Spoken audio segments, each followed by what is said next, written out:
has more possibilities to improve productivity in a faster and more brilliant manner. And at the same time, what do our businesses and companies need to be able to seize all this potential? So, Sana, I'm going to start by you, if you allow me.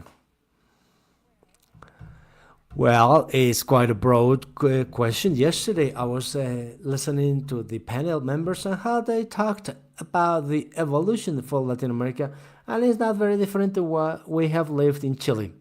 We had 3 decades of vigorous growth based on the market economy.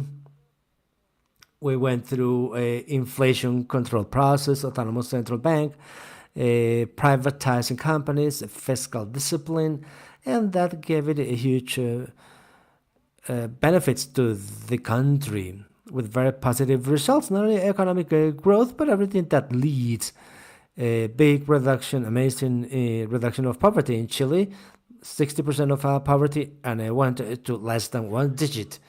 And as I said, inflation control, quite a buoyant economy with the most mainly based in exports, and that was quite favorable from the point of view of people. But in the last 10 years, just like Latin America, we have gone through an economic slowdown marked mainly by reductions in the productivity growth rate that has been almost in zero, with the GDP growth per capita very well below to what we were used to.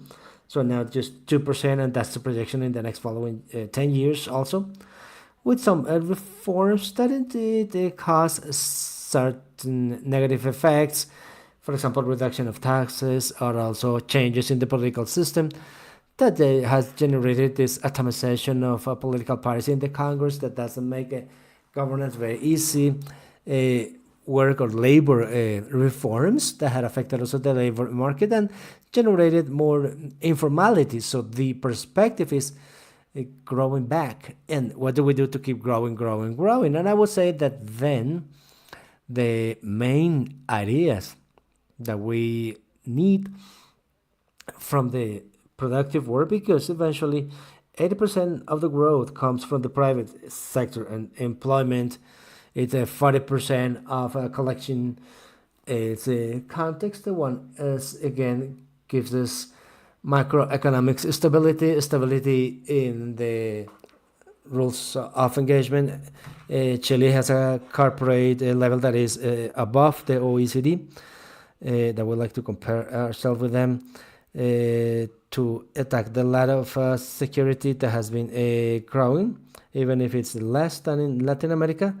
It has been growing in the last years.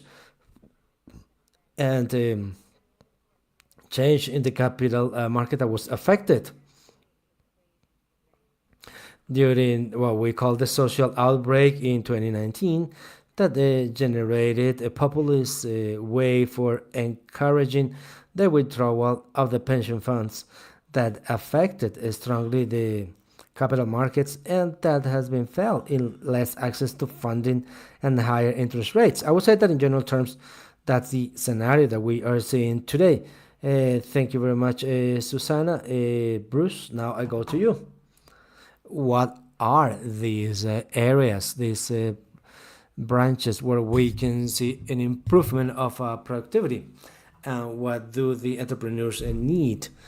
Yes, Amanda, thank you. I would like, before touching about the sectors, talking about what Susana mentioned here, and I think that it's a very good time to open this discussion, as we did in CAF, about the growth in the region. If there's something that I would say that is just still a pending task in our economists, it's actually trying to think effectively about the future that we want to have, and what's the strategy that Latin America as a whole should try to implement.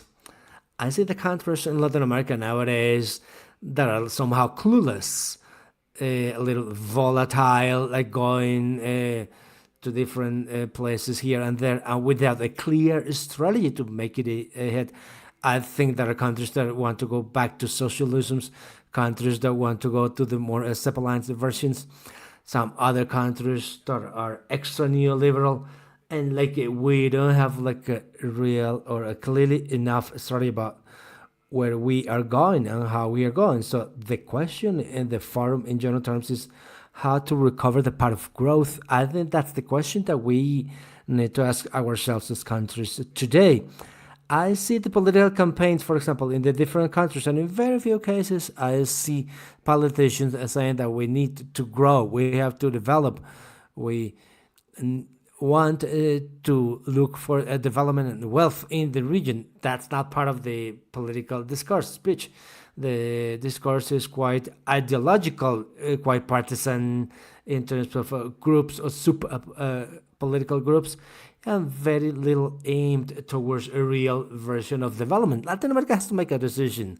You said that in your introduction there are now new questions with the arrival of Trump in the American government, because that, of course, would generate this relationship that would be with certain specific guidelines where we have to decide how we are going to work. And for example, just to talk a little bit more about sectors, when in Latin America we dream about the idea of nearshoring, because we saw that the United States, they really wanted to detach of what they were doing with China and with the Southeast Asia, and eventually they would do what they had done with them for so many years in our region, in our hemisphere. So we find now that they are threatening us with tariffs, and we're being threatened, yeah, with those tariffs, and then we say, well, what are we going to do the nearshoring? Are we going to do the nearshoring? That's the big question. After Sunday, at least in the Colombian case, and well, and where is that strategy going? Is it available for us or no? And I think that the question that should really be the big discussion and the big question that needs to happen in Latin America. Yes, there will be other questions, whether we are more productive, do we have more opportunities from the digital point of view, what we need or not. But what we need is to define our strategy, and hopefully with the United States, that is the biggest market, to know where we are going. And that's like the big question mark that we have right now. All of us who work in economic development, all of us who work in business development. Yeah, Bruce was talking about this need to set a strategy in the mid long term, defined from from the technological sector. How do you see that with a more strategic or global strategy in the region? How is that applicable from your industry?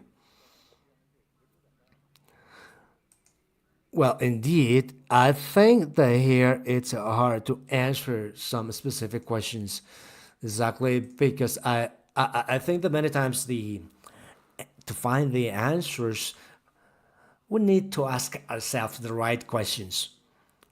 So I think I see a lot of issues here, and probably it's not easy to define the strategy, as Bruce mentioned, because the word ecosystem is quite complex in general. From what I have to do, that I know that is technology, I think that when we talk about growth in the world, we always looked at the economic indexes were always the same ones.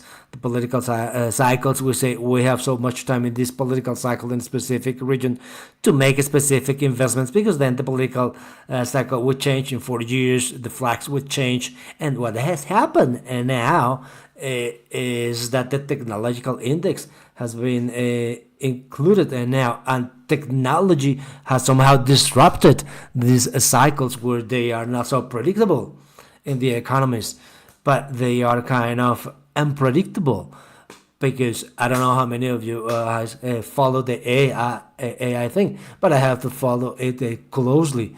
And those who are close to this understand that the latest DeepSeek announcements have definitely revolutionized what we thought a week ago.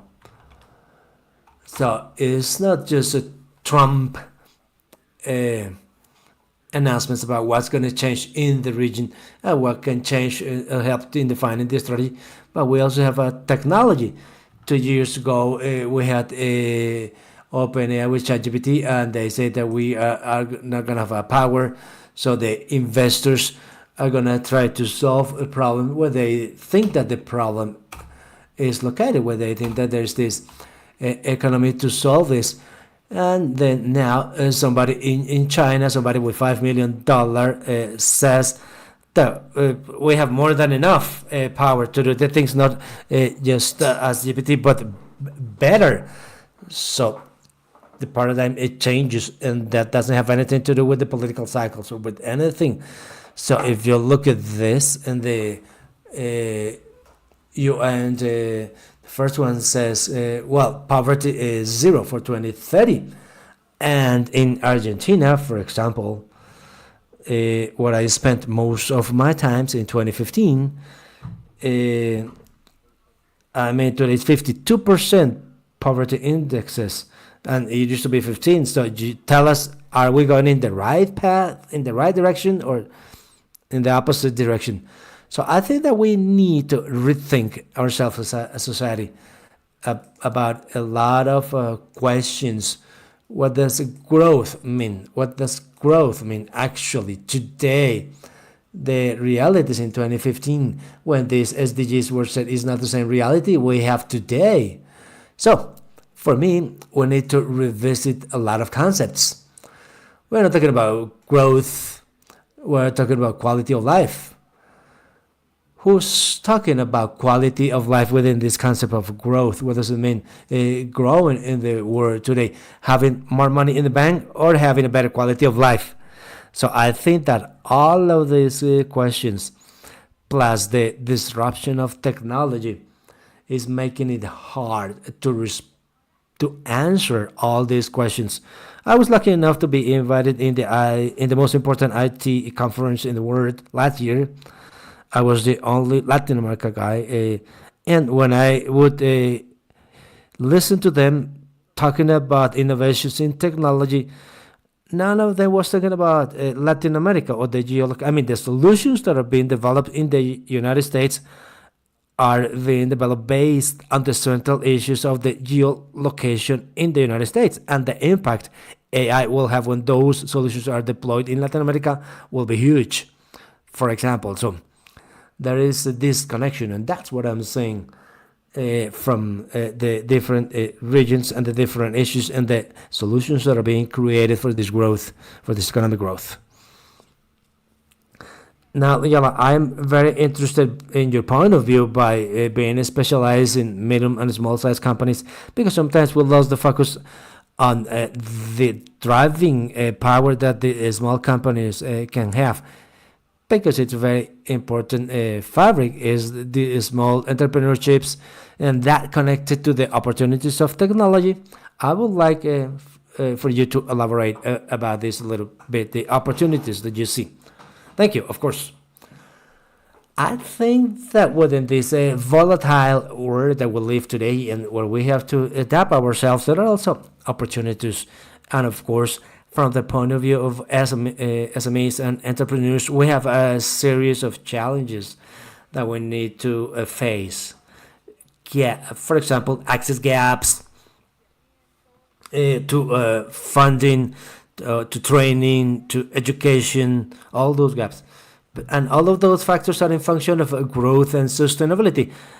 But they also depend on the juridical and political stability of our countries and of the associations being able to partner and develop common goals, common projects, where the areas for opportunity and opportunity for growth, like for example for us in Panama, the everything that goes around logistics, agriculture, things that have to do with software development or semiconductors, which can be an industry that can connect several countries in the region, and that has an interesting projection in the training and use of AI in the productive process, in particular for data analysis, to be able to get to know what are the challenges, the imminent, the inherent risks in the different sectors.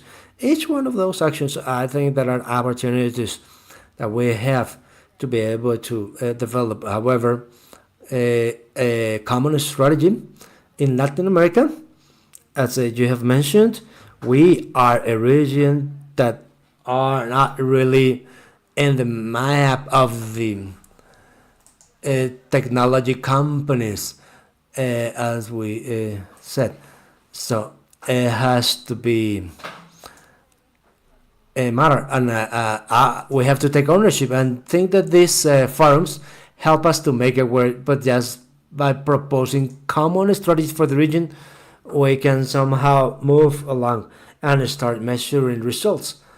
And I think that from Panama, exactly in this particular point of history that we live, there are also opportunities, of course, threats that are not only to us but globally are or show certain negative panorama. However, our country has had a good level of negotiation that has been brought in the global scope, not only with the United States. And maybe this is an opportunity to see what are those areas of opportunity that we have to develop more. Okay, yeah, we'll talk about that in a moment. Actually, Bruce, I wanted to just collect some of your words when you mentioned the first interactions that with Donald Trump's administration. There's a threat of tariffs, and which is we have seen that in the first administration is a strategy. It's an habitual strategy. The aspect of tariffs. I would like to focus the question, not talking about this particular episode, but of course you can elaborate because of course your point of view is very important. How to navigate or how to through these coming years with the biggest economy of the world with and thinking about this idea of we're going to be facing difficulties, but at the same time there could be opportunities for Latin America to think about more integration, new markets. Tell me a little bit about your point of view about how to navigate through this year. Yeah, I really like the way that you approach this, Amanda, because I don't have any doubt that we have the responsibility. I mean, all of us in the continent, the leaders, we have the responsibility to think about a new way to a new conversation. I was talking to some friends when we were outside around migration. Migration is not a small issue. Migration happens because indeed in our continent has a big amount of inequalities, big in terms of capacity of offering wealth to the populations. So what should be the strategy? Well, and I would dare saying we need to produce prosperity wide enough, widespread in the entire continent. How can we do that? By talking, all of us together, trying to produce a strategy for the hemisphere. And I think that the big challenge that we have is to produce a strategy where we first convince the United States that the best for them is to produce prosperity down here, and second, and that will be solving the problem of migration. Second, that producing wealth and prosperity goes through giving opportunity to the entire region to produce things that could be sold in that market that is so powerful. And that should be understood, that should be attractive for the United States. Number three, and you just mentioned that, and I think that is worth bringing that again, is the aspect of the challenge of Latin America integration. We haven't been able to have a really successful exercises. We have had some promissory exercises of integration. In the case of the Pacific Alliance, and very recently the Pacific Alliance was seen as the best integration example probably in the planet. We have 67 observers that said how interesting what's happening there. And then we didn't have the greatness to make the concessions that we should do. I still think that the Pacific Alliance, and I dream that the Pacific Alliance can be the big opportunity that integrates not only four but five countries, including Costa Rica. It should be very good to include Peru, Panama. Unfortunately, our leaders, our political leaders nowadays, are not friends of integration. They don't understand that we have to give up. I mean, you know the example of the the European Union. I mean, the countries had to resign the central bank, the monetary policy. I mean, they have to give up. They realized, but they realized that united was better than alone. And they didn't even share the language. They didn't share so many cultural aspects. Those hard borders. But we decided to give up. That we can give up in the. I mean, Panama is not the case because they gave up the monetary policy a long time ago, but in which you can learn from that. But for example, the monetary policy from the central bank and the exchange rate. So I think, or what I think, is that we have a big task to do here, and I think it's a big task, and it's how to build these opportunities in the region. That, in addition to that, plays a key role. I will sound dramatic, but there's a key role in the salvation of the planet from the point of view of sustainability, because indeed I think that salvation in terms of global warming, it's going to happen. It's going to come from Central America, the Amazons, the Caribbean, and there's a huge opportunity for us to have this valuable offer for the planet, for the United States, that then somehow needs to be built with the huge, generous spirit of the leaders right now in our region. Yeah, exactly. Juan. Now I will go to you to ask you about the practical application of this lack of integration and what could assume a bigger regional integration. You that go from country to country, that you move private companies. I think that you see day to day the barriers that you face, and you can tell us what would it be like without those barriers. What possibility for growth do you see? They would be huge without those barriers. I mean, yeah, I think that we are lacking integration, no doubt. You were saying something very important, uh, realizing the power of being together.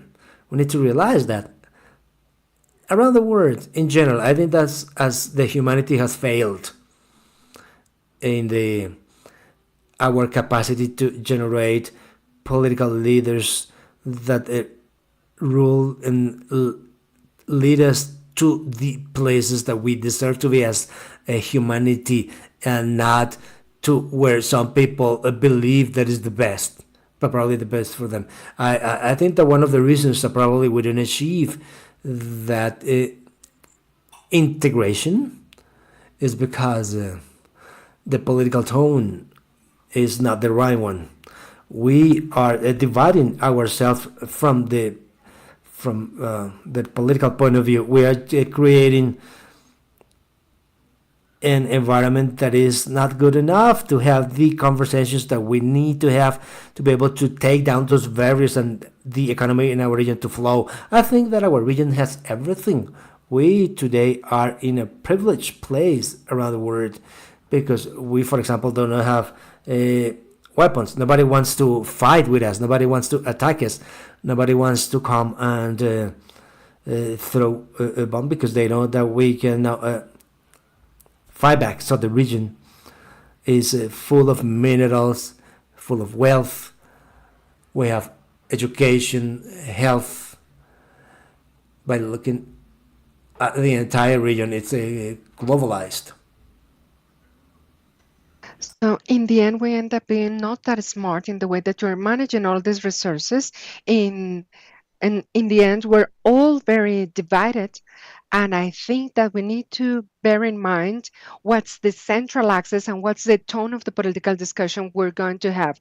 Because here we have a political discourse that is not the one we should have in order to seize all the richness that we have. And I think that in that sense, there is plenty of actions to undertake in that sense, at the entrepreneurial sense.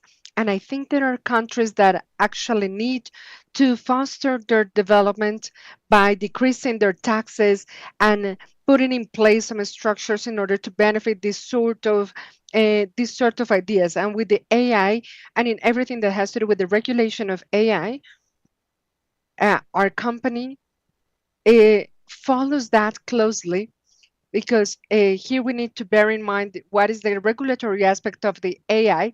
So we know that the countries have to regulate all of this, and then in that sense, there's going to be a direct impact on the inflation. But what happens with rest of the people? There is an increase in the amount of issues that we have in the region that could be captured somehow, but unfortunately they're not being captured because our system is not as it should be for us to tackle those things. And I think this is an opportunity that we need to seize in the region. Asia is very interested in our region, and because this could be a way to fight back what's going on with the United States. And the United States knows this, so that's why they're trying to get into the Americas. But this is a geopolitical discussion rather than a positive discussion in terms of how we are going to make this region more prosperous. So that's why I believe that we need to pay attention to those things. And before that, you were talking about the threats, not only in Panama, but overall. But going back to the Panama threats, under this new Trump's administration, who has been repeatedly saying that he's going to take over the Panama Canal, I would like to know what's your take on those sort of statements whenever they want to negotiate all of this. So I think this should be understood as a risk, right?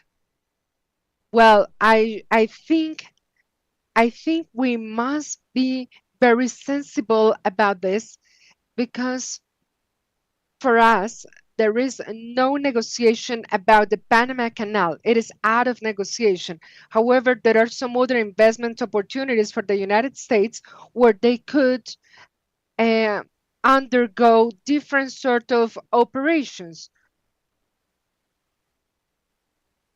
different sort of port operations or so on. But before the crisis that we're facing right now, I think that we must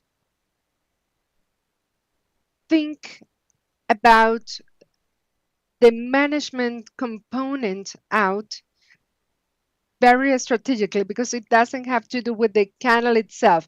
The Panama Canal's operation for the last 24, 25 years have been completely accurate and pertinent, and we have been supported by some Spanish, Danish companies, and also workers coming from all over the world and investors from Panama.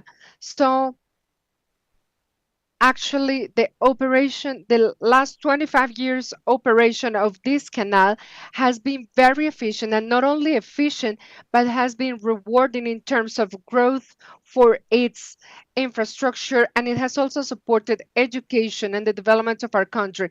And in that sense the private sector has played a very important role because here we continue making strides regardless of the administration there is. So we know that the private sector is the one mobilizing our country, and we know that even though or regardless the administration there is, we know that the private sector has been leading the investment in this country. And it has also, the private sector has facilitated the way for more investments in our country. And nowadays, we are the host of multinational companies, and we have more than 170 multinational companies in our country.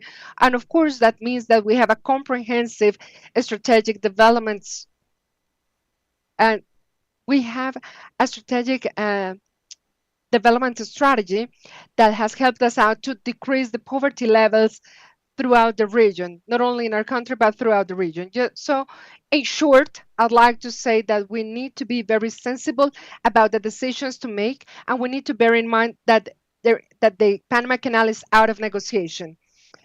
Perfect. Thank you very much. Now, my question goes to Susana regarding the corporate environment and the trading environment. So, in Chile, how do you envision this new United States administration, or what do you think could be the impact in an economy such as the Chilean one? Well, after saying that we truly believe in the capacity of the private sector and how we can work together to make things work, I would say that here that the economy that is protectionist with high tariffs is of course of high concern. This causes great concern among all of us because we knew that they were going to increase tariffs for the export of coal.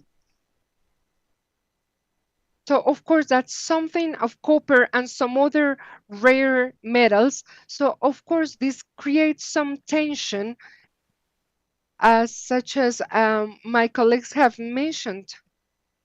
But contrary to what we've seen in terms of the energetic transition, and in that sense, I would say that Latin America is in a good position nowadays, given the abundance of natural resources, because we not only have copper but also lithium, and in that sense, Chile has got an important participation. And we also have rare earth, rare soils that are necessary for this energetic transition. So I think we are holding a privileged position in these discussions nowadays. So it is very interesting. On top of that, we have an agenda that is ready to actually mobilize into this green agenda.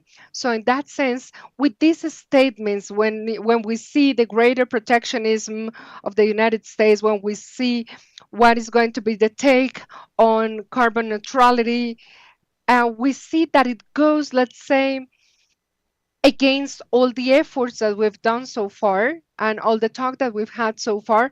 But of course, it we have some trade agreements with the United States, and I think those are still some good news to us. And it is also an opportunity for us to start exploring new markets, because actually, our biggest, let's say, our biggest market partners are China and the United States. So anything that is going on geopolitically speaking is going to impact us, because of course this is going to slow down our growth, the growth of our economies. And of course, this doesn't sit well with us. But I think this is also a challenge for us to actually seek and open new markets. And I think that that's a challenge that is posed right now for all the Latin American and Caribbean countries, for us to explore, for example, the Middle East, or why not India, which is a very big market as well. So, in that sense, we are, let's say, motivated or eager to find new markets worldwide. Thank you very much. Now, Luz, I'm going to pass it over to you in terms of the new markets. And I'd like to add on something else that we have just to have in mind. All of these growth developments are envisioning the growth of the region, but how can we make it compatible, and how can we take advantage of this engine of the green economy that we want to achieve? Because nowadays we need to bear that in mind no matter what. Well, I'm going to say something here that might not be politically correct, but I want to say that, let's say, amongst everything that is desirable, and that all those things, and we for a long time we said that globality was desirable, where we would have open channels of access. Actually, that's not what we're getting today, and we need to realize that. So in that sense, we need to have an assessment on where the world is going. And it is true that right now the world is closing some of the channels that were aiding or helping this globality. And it is true that there are some specific poles where there are going to be some specific developments. And I think that the protectionism economy of the United States is something that is very hard to achieve, but they are going to make it anyway. So I think that that might work well for the United States, but in the short term, maybe for a year or two. But then it's going to bounce back, and then we'll have to check on that economy. So I'll say that in the end, we'll go to a more polarized world where we are going to have friends or partners, where we are going to have, let's say, more open channels in comparison to those that are opposed to us. I might be wrong, but if that were the reality, then we would have to think about the strategy that we're going to follow based on that reality, on that hypothetical reality. So I think that the most complex aspect of what I'm saying here is that we need to think about what are going to be the different poles. The first one is going to be polarized around China, and the second one polarized around the United States. So it is going to be very different, very difficult to pick sides, so to speak. And if so, we need to make a decision here. And here I think that what we're going to have is something that is going to become, but it's going to be very complex around which we have to take some action. And hopefully you could sell to both. Hopefully you could be neutral and sell to both poles, both the United States and China. But I think there are going to be some sanctions around some trading poles and some let's say, corporate partnerships, just as it was said a couple minutes ago.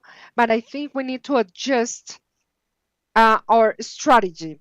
But what we cannot do is to wait for everything to happen. So my proposal for Latin America is to be active, to be proactive, instead of instead of sitting on the bench, just waiting to be called to the field to play. So that's why I am trying to, let's say, or my main message here is to for Latin America to be relevant in this game, because sometimes it is shocking to see how much we lack relevance in the global economy. Latin America does. So I think that we need to engage as the main players of this game. And in that sense, our geopolitical objective has to be set. But yeah, that's true. But in that sense, let's say, in this new environment with these new poles, we have seen what's going on with China and the United States. Right now, we have just seen the launching of DeepSeek, a technological uh, device or technological new tool. So I'd like you to tell us, in that sense, what's your take on that? What's your insight in this game of big polls that we now have?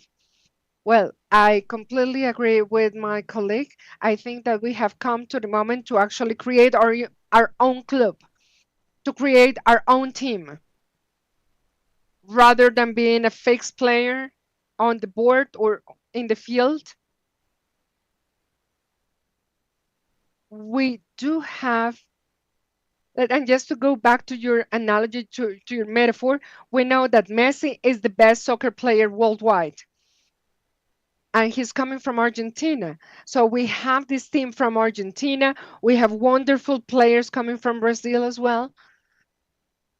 And they all live to Europe. They all live to play in Europe. So we do have it all, but we need to actually cooperate a bit more amongst ourselves. But going back to your point with DeepSeek and OpenAI, it was it costed like $10 million to put together this technological tool, ChatGPT. And with no doubt, this was one of the most important technological investments. And now with DeepSeek, they're saying that they did the same thing with half the cost.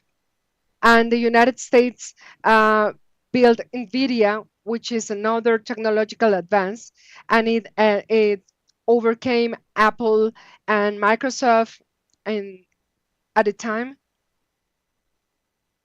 But nowadays, in the market share, their shares are dropping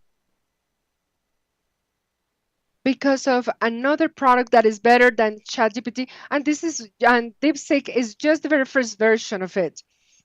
So here we have that it's got a processing capacity of 32 bits with a CPU of 8, and then it can do the same as ChatGPT 4 with an incredible computer, let's say in your mobile device or in your cell phone, and it can do the exact same thing. And no one saw this coming. No one did. But this is a game changer. This is a game changer. But not only it disrupts the technology that we were becoming used to, but it also disrupts everything, because nowadays there is no company in the world that doesn't have a technological component. Every single company is technological, and and or technologically based and something else. But but they are all in, or they all depend greatly on technology. So it has to do with penetration, capillarity, and on the efficiency of the use of this technology.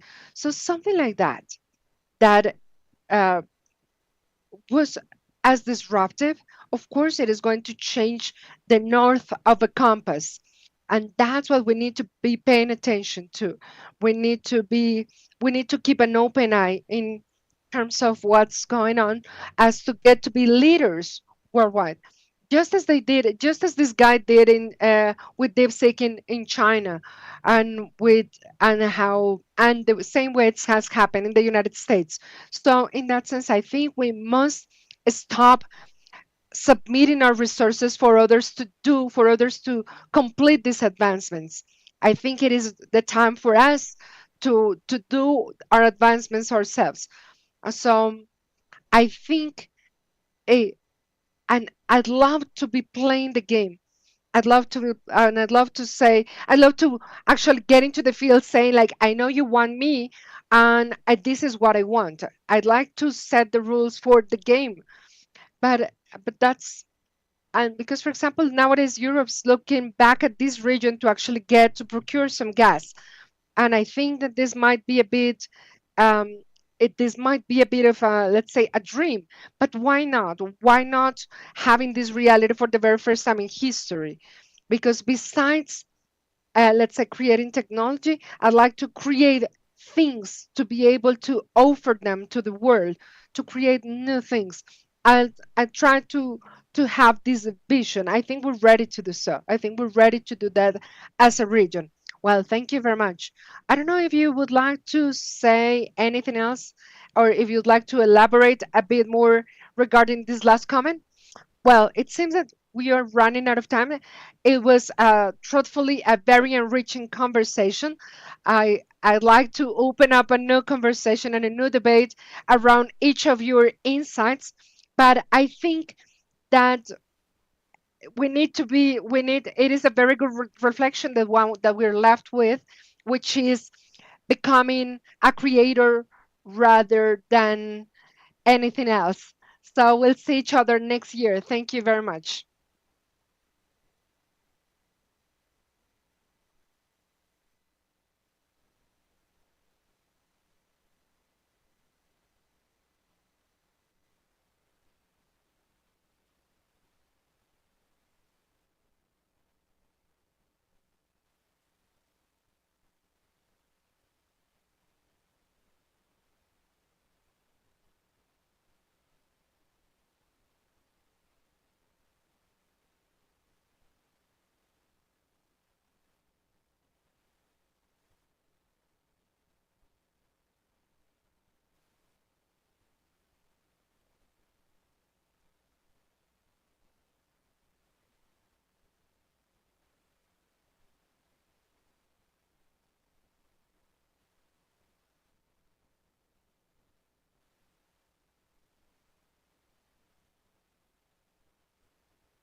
Everyone, and welcome back. Can you hear me okay? Okay, so I'm going to get started with the video, and then we can get started with this second panel.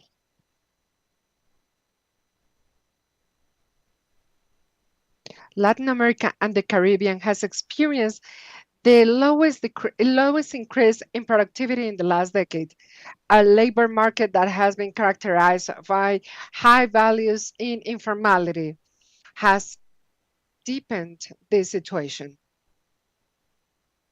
Currently, 25% of the population in the region, so that means about 172 million people lives in poverty condition. What sort of public policies are necessary to improve the productivity in the region? And how can the private sector contribute to the decrease in poverty through training and education? And what sort of strategic partnerships are necessary for a better energy production in the private and public sector in order to have a more sustainable future? With the development and with the decrease of poverty, we want to work on this economic forum, in this international economic forum for Latin America and the Caribbean, CAF, Development Bank of Latin America and the Caribbean.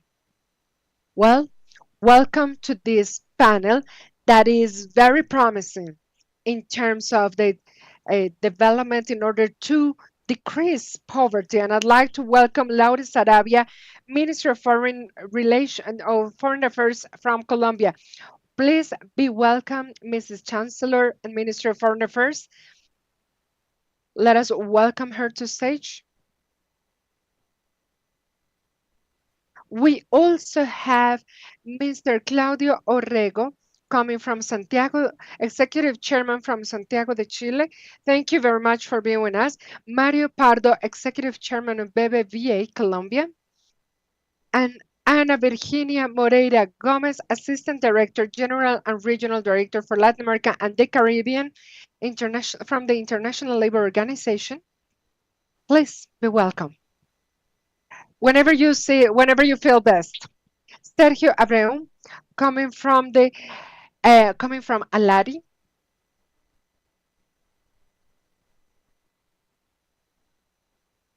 And moderation will be in charge of Lorena Arroyo from America Futura.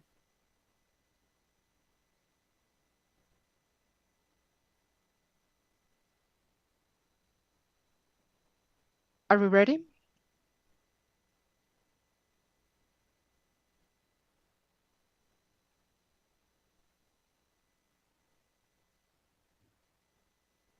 I think I'm missing Ana Virginia Moreira. She is the Assistant Director for Latin America and the Caribbean. And please remember to have your headsets on so we can listen to each other. And once again, Lorena Arroyo, Coordinator of America Futura and moderator for this panel. Please be welcome. And Mrs. Chancellor, thank you very much for joining us today.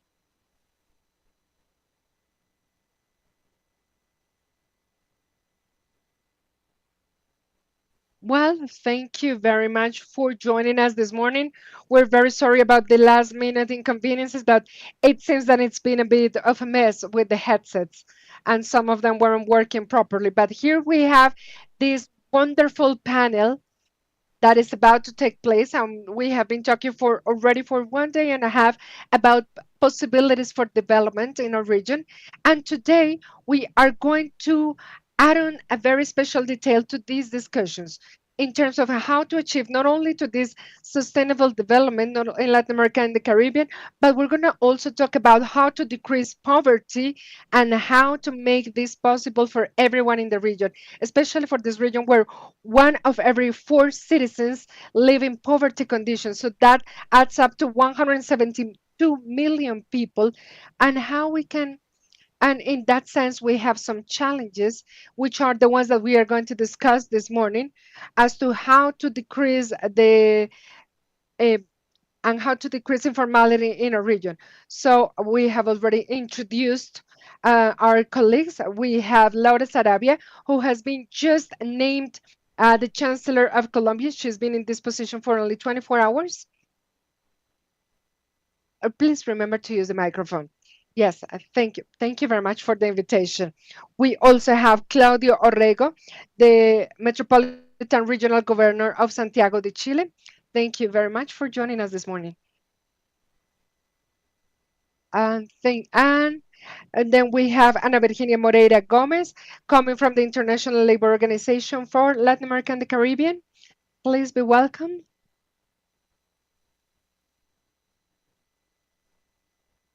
It seems like we have some issues with the audio, but please let us continue. And I'd also like to welcome Mario Pardo Bayón, Executive Chairman from BBVA Colombia, and Sergio Bonilla, the General Secretariat of ALARI, who's sitting by my side. Thank you very much. And I'd like to start with the Ministry of Foreign Affairs, or Chancellor of Colombia, that I know has to run because she's got some other obligations. But once again, thank you very much. And thank you very much for discussing this very important issue with us in terms of poverty and sustainable development, especially because we know that this has been a quite challenging week for you. And that's why I'd like to get started with my questions with you. There has just been, or well, in the global environment that we have right now, Colombia was the first country that has received first uh, these threats in terms of the increase in tariffs. So, in that sense, I would like to ask you, how do you think this new global context may impact us and may impact Colombia, especially having in mind the context that you have experienced this week, and how some other countries may experience the same situation, such as Mexico? Because we know that Mr. Trump is threatening some other countries with this increase in tariffs, and how can that impact poverty? Well, I think that having in mind the critical situation that we experienced the last couple of days, I think that the humanitarian attention has to be kept in mind not only in Colombia, but in every single country in Latin America and many other countries that are going to be paying close attention to this crisis with migration. So we need to put protocols in place in order to receive these nationals that are coming back to our countries, and especially to pay attention to those cases of discrimination and those cases in which our nationals have lacked some opportunities in our very own countries, so they have decided to migrate to different countries. So that's why we need to call upon not only the public but also the private sector and even church as to create an attention plan or a service plan to migrants, because this is not only going to be a matter of welcoming or not our nationals into our countries, but also we need to check how that is going to impact our productivity, poverty, and employability levels in our countries. It is important not only for our country, but for all of the countries in this region around and also around the world.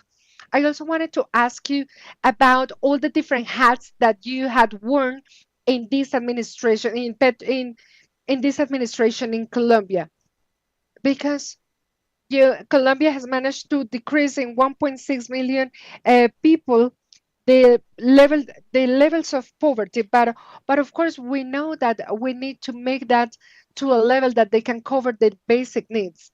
So you were talking about some partnerships with the subnational level government and so on.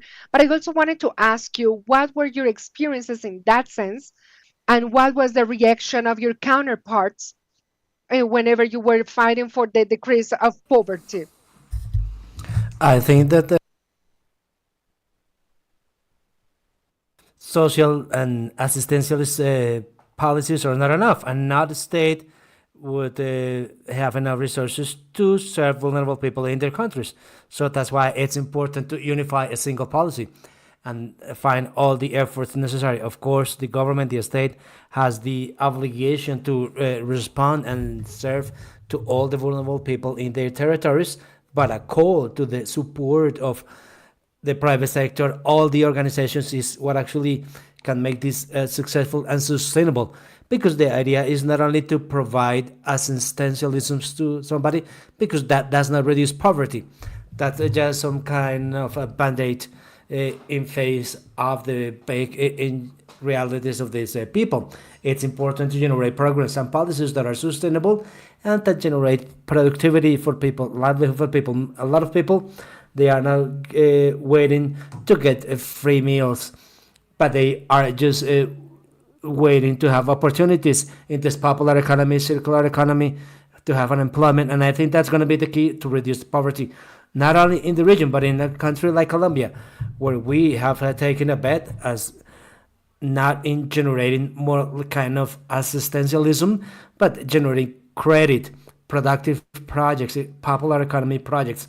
And that's what's going to be successful. Today, we have, as you mentioned, 1.6 million people that have left poverty.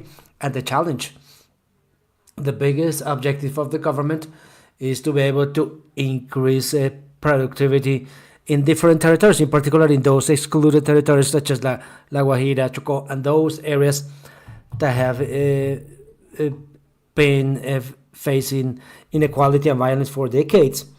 Yeah, and exactly about that, I wanted to ask you about Guajira, because it's in reports that the extreme poverty in rural areas it's 2 times higher than in urban areas. You were key in the promotion of a program that is called Mission Guajira, that is a public private alliance to promote food security, power, and water in La Guajira. That, as you said, is one of the poorest regions in the country. And my question is, how can central government strengthen cooperation in the remote regions? How to make sure that the aid gets there and is effective? Mainly by taking a bet on regions like Guajira. And the solution, as I was mentioning, has different fronts, and especially in public policies. This cannot be just government policies, but it needs to be a sustainable policy and projects. Private-public alliances, for me, is one of the key elements to reduce inequality, in the sense that the objective, for example, of Mission Guajira is the sustainability of the project. It's not giving them something away for free, but for them to take ownership of the projects. And today we can see associations of handcrafted women, artisan women that are trying to sell their handmade bags, not only locally but internationally. 81 communities where Mission Guajira is, some of them have already solved the water problems and are solutions that they themselves, they are collecting the money to sustain the project. It's not this kind of eternal assistantialisms, but it's the first boost, taking a bet for that territory, and that's where the public-private alliances actually come to life. That's one of our big bets, and I think that's what is important, to have strong policies in terms of sustainability and also working for the competitiveness of our countries. And finally, before going to the other panel members, I would like to ask you, how are you going to integrate all these takeaways of working in the territories, working for the reduction of poverty with this new challenge that you have now as the Ministry of Foreign Affairs? I think that one of the questions that I have actually asked myself together with my team is how to make the Ministry of Foreign Affairs to be an instrument or for the people, a ministry for the people. How do we provide benefits for the everyday citizens, for Colombians that are in distant territories like La Guajira?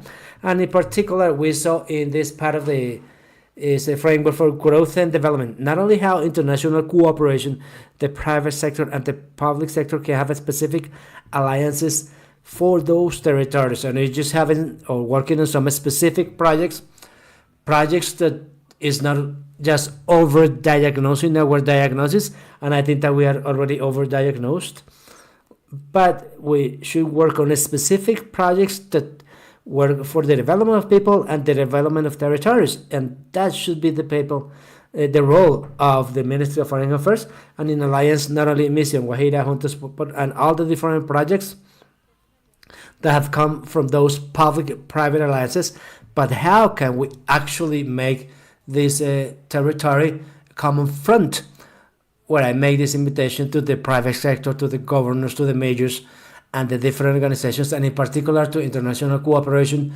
to reduce the inequality, the gaps, and taking this bet to reduce poverty in the region.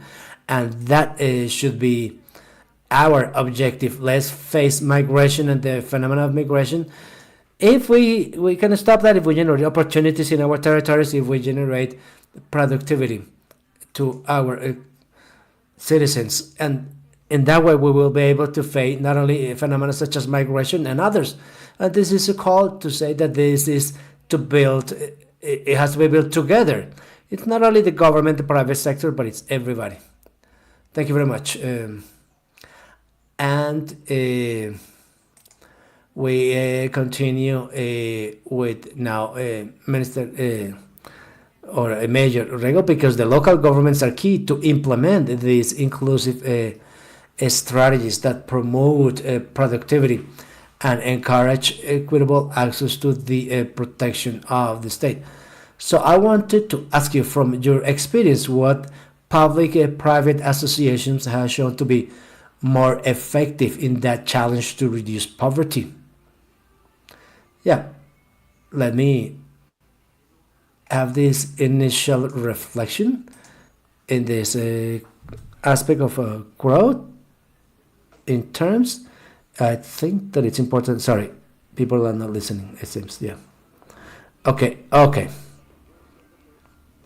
So I was saying that I think that we have talked a lot in this seminar about growth, as if it's a purpose itself. But we need to stop and say, what is the growth for?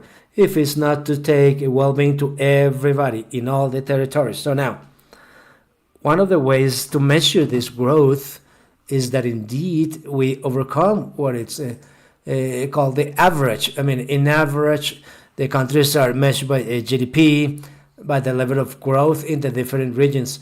But within them, there are groups, there are territories that are particularly vulnerable. And I think that overcoming poverty should be one of the objectives that should be specifically set for growth. In the case of Chile, decades ago, we talked about growth with equity as a way to say if the growth does not have equity, it would lose nature and the reason for being. I, just like the minister, I think that without a well-paid and decent jobs, we cannot, there's no way out of poverty. Oh, there's no better social policy than a well-paid and decent job. The question is, what is the role of the government in this aspect?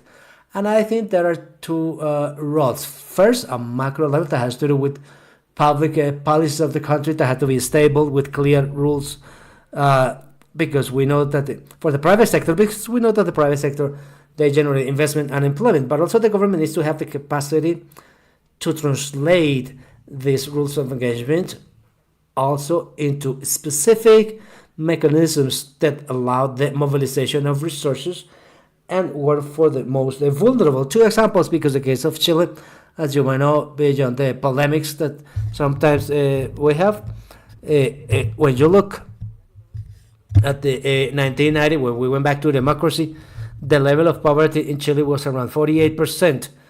Right now, 6.8%. Could it go down? Yes, it's true that today we have learned to measure poverty in a different way. Not only income, revenue, but multidimensional poverty. It's at 17%, which means housing, access to services, violence, etc. But Chile has proven a long time that we can have clear rules of engagement that attract investment, generate employment, and reduce poverty. Two specific things. One, the Chilean concession system.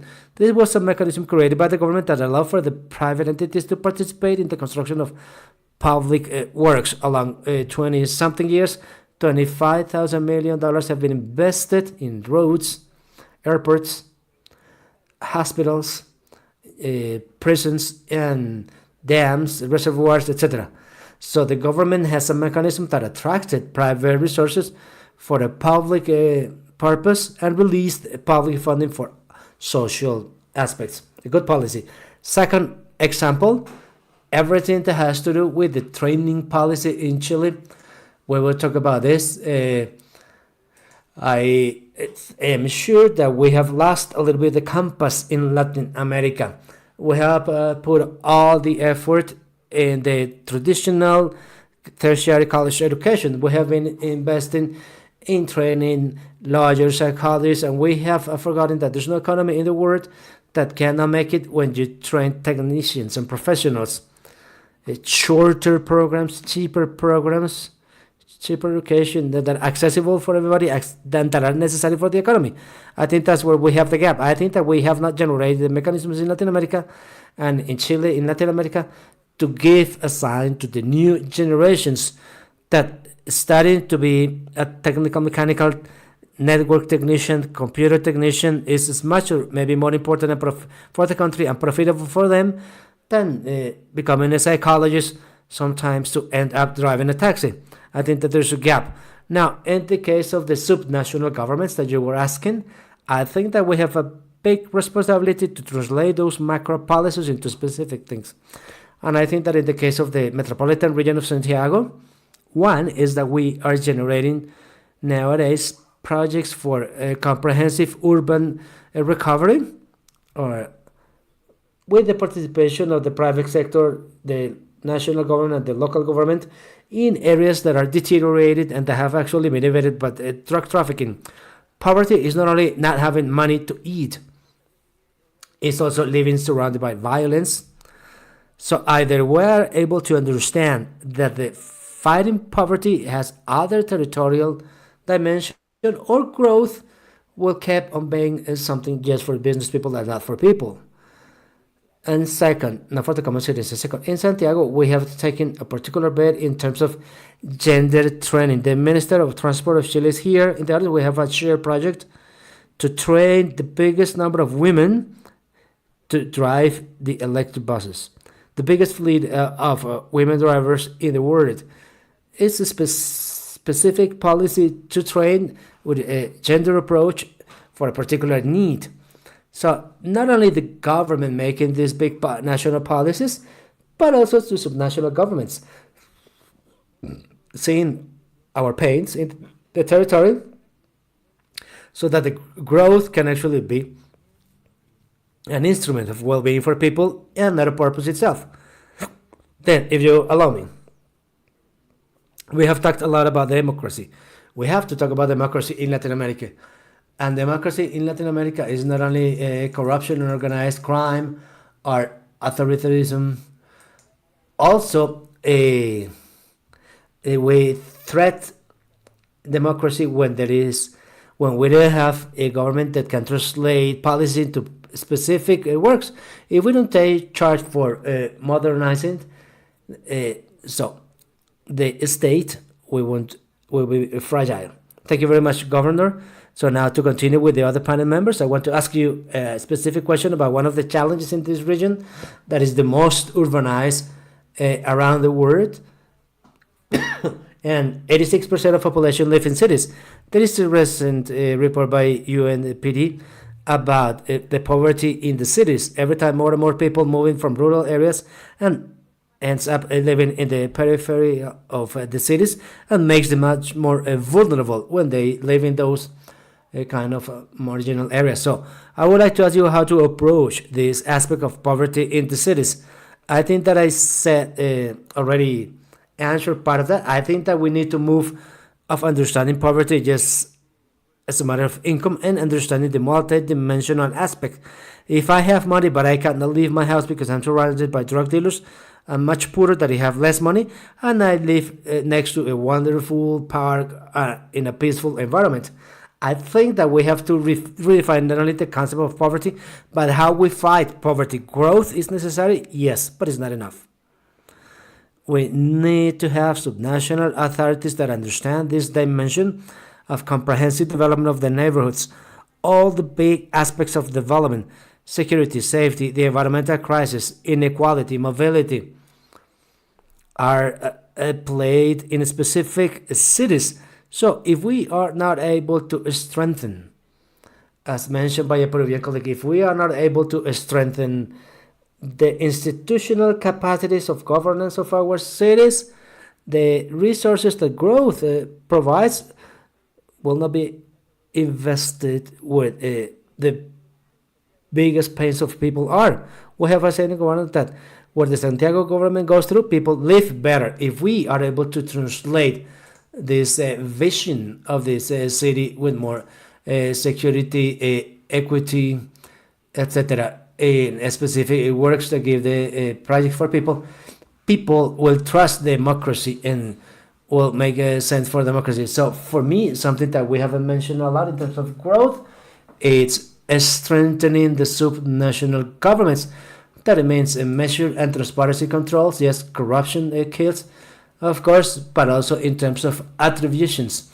And also, I think in terms of human capacity to for this policy. Just one example of our experience. We have made a lot of progress with the Ministry of Transport about how to rule the transportation of a city from the national government, where the ministry is in charge of everything, or from the city as it's made by the most modern cities in the world, such as London, Paris, Barcelona.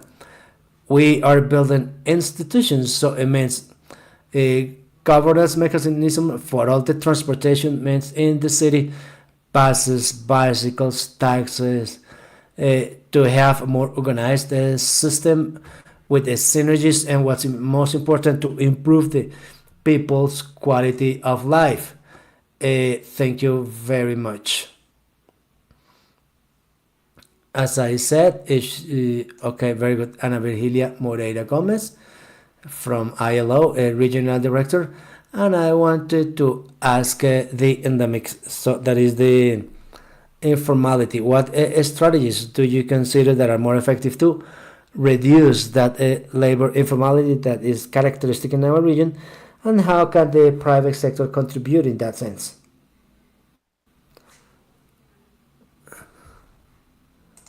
Okay, I'm going to speak in Portuguese, so I will require translation. Thank you very much, and it's a very important question. And de por volta de ILO 2016 afirma que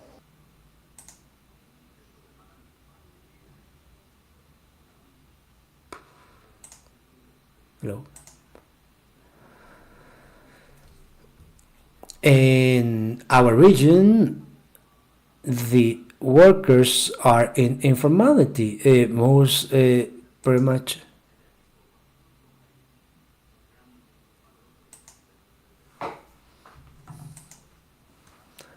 And the pandemic has been in brought a series of problems related to the importance of institutions, the local powers, international cooperation, and the challenges that are persistent and structural in our region. The slow growth, the continued poverty, and informality as an structural problem. How to fight against informality. It's not only that, but also how to create solutions and transformations that are sustainable.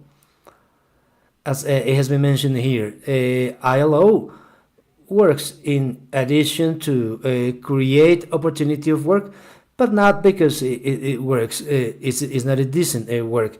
It's a decent work, as we said, that has space and opportunity for conversation, work with social protection, and a work that provides the opportunities of working for everybody. So that is the initial point, with the view of the teams about how to create transformations that are sustainable and that are not destroyed in the next crisis. So we need to create resilient movements, resilient programs, which is a very important this approach and this cooperation that was already easy. And but I would like to start, and I say that we have to start by promoting the formalization and facilitate the transformation to formality that will facilitate. We're working on that initiative, and I think that for all Latin America and the Caribbean, proponing a comprehensive and systematic approach, including measures and policies aimed at transforming to formalization. So that means that the problem of informality cannot be solved just with labor policies.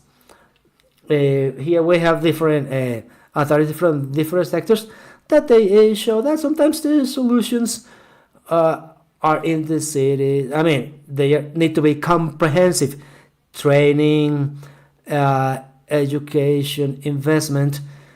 But sometimes there are limitations and there are needs of policies that are integrated, comprehensive, and in a strategic manner can communicate with policies in other areas, because it's key, essential, in particular in our region, that connection with the productivity, because the opportunities for work and steady income and inclusion and quality work, based on our concept, we should keep working. So the idea is that the increase of productivity and the formalization. In addition, it's very important for us to have that we start from this principle that there's not only we talk about the feel of the city, and informality is very different. That's why it's very important that the policies consider that aspect, so that measures can be created that are specific to the needs and to the problems that are facing the difference. So the private public initiatives are key, because a lot of times the solutions is in the private sector, and we need to feed, or to serve to the needs of such a sector, specific sector. Thank you very much.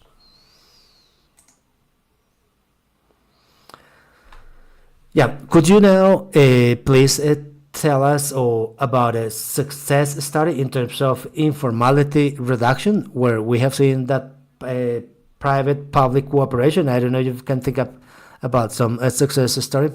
Yeah, ILO has different programs of cooperation. We have a program called SCHOOL that provides specific training together with the businesses and companies that has very interesting effects in the initiative of the social sector. And here, considering the aspect of informality and the reduction of informality, for example, in the case of the care centers, the promotion of initiatives of solidarity economics, of cooperative, there is an interesting and effective mechanism to create that path towards formality, considering that a lot of times these concepts are not insufficient. Informality, formality, as if it's all or nothing, when it's actually a path, is a process. A lot of times a slow process, and that is required into different cases where we work as companies and others with workers in the sector of care, of the promotion and cooperativism, to see, because sometimes we need quite different measures and solutions. Thank you very much. Yeah, under your leadership, Mario, VVVA has promoted strategies focusing on digitalization and strengthening financial education and the access to financial services for the least favored communities. And I wanted to ask you, what strategies have you implemented, or can the banks, the bank can implement to promote those kind of credits? Thank you very much, Minister Sarabia. She has to leave. Yes, thank you very much, Lorena. Well, in this continent, a lot of times the origin is, goes over the important. So we need to think the biggest thing to reduce poverty is economic growth. Economic growth is the biggest tool to reduce poverty. I'm going to talk about the most vulnerable communities, but it's also, there are a lot of things. A lot of people that are not in poverty, that they don't have access to credit. So this is a continent where basically we don't have the credit moment, and to be able to get a credit, it has three elements. One, the rate that is quite low. In Colombia is 26%. The government bonds are 11%. Just the private sector can lend money between 11 and 25%. And so that's give a huge room for loan sharks. Loan sharks are like 80% of the market. Second possibility that we have in Latin America,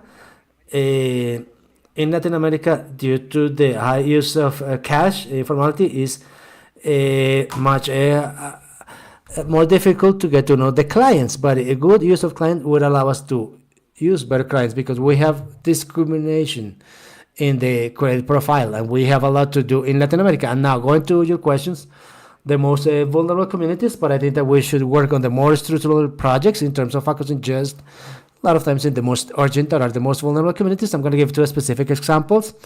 The first one is the responsibility we have from the private sector to reach the segments that are not profitable. It's a financial perspective, and here we have had that clear for many years.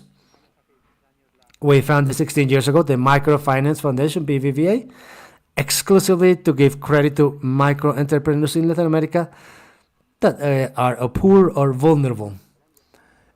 In Colombia, through Banca Mia, here we have another one in 5 countries in Latin America, and the numbers are extraordinary. How through business philanthropy we can have a very significant impact. In Colombia, in particular, 1 of every 2 small entrepreneurs, poor, that get the first formal credit of the foundation, in 3 years or less, they leave poverty.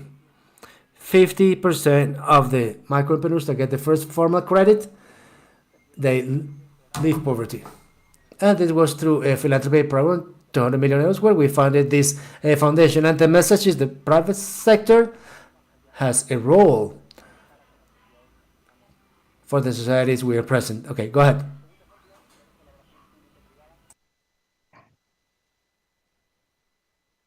And the second example, and the public-private sector, I'm sure we're going to talk about more about this, has to do with the way that we can support poor entrepreneurs. But it was seen that when they were extremely poor, they couldn't access to these credits. But now we have worked with them, and more than 20,000 people impacted by poverty, because some of the signatories that left their guns behind, they didn't have any ways to access any credits. And in the Colombian case, I'd like to talk about the most transformational case in one-to-one cases, because we managed to work last year during a big portion of the year. We worked with different areas where we signed into an agreement for Colombia. So we committed about 50 billion pesos in 4 months, and then we sat together with the public sector as to establish what was going to be this agreement with the credit. That's the way we call it, agreement for credit. And then in that way, we discovered what would be the kind of things that we need to do. And then we discovered that this is what we need to do at least every 4 years with every change of administration, as to check what are going to be the new lines of administration as to support all these people in dire need of credit. Okay, thank you very much. We're running short of time, but I also wanted to ask you about the financial innovations.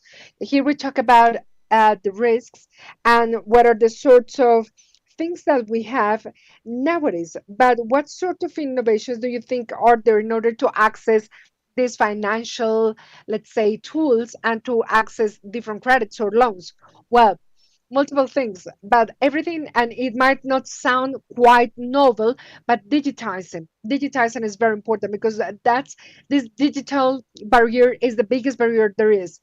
For example, in Brazil, in everything that has to do with immediate payment of low values, it actually helps them out for the retail industry.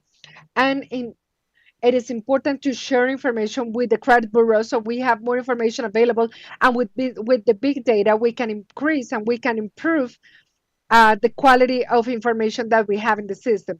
So with that's something that we've been working on in Colombia in order to have this parametric micro credits for some populations, and the same thing happened with the recollections of the future. That's something that is happening or that is being worked out with the agricultural companies. But unfortunately, we haven't managed to get to micro companies, to micro agricultural companies, which we know are very interesting in the market. And this is something that was quite interesting last year, because last year we created, together with the national system, we created the agricultural ecosystems, where we managed to award some credits to this environment. And then, thanks to that, loan $400 million to small producers or small agricultural producers throughout the country, where we managed to work together with the public and private sector. And that's the way that I think we're going to find the most impactful solutions for our world. And finally, we have Sergio. I know it is plenty of us, but last but not least, can you hear me all right? Okay. You can see that out of what we've said here we're not talking about the regional trading or the regional trades, and we're not talking about integration. We're talking about, let's say, every single project in isolation. But the thing is that we are living in a continent that I would say, and I would ask my colleagues to define Latin America. Do we have a single Latin America, or do we have multiple Latin Americas? And if so, who's like, are you in contact with all the different Latin Americas? Like, are you in touch with them? Because because here, this is the most unequal continent worldwide, the one with the highest level of homicides worldwide.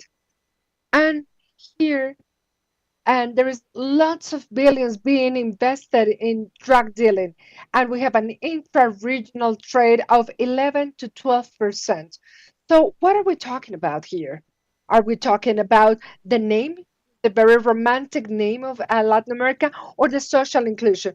20 million of small and medium enterprises. It is only exporting 1% of their goods.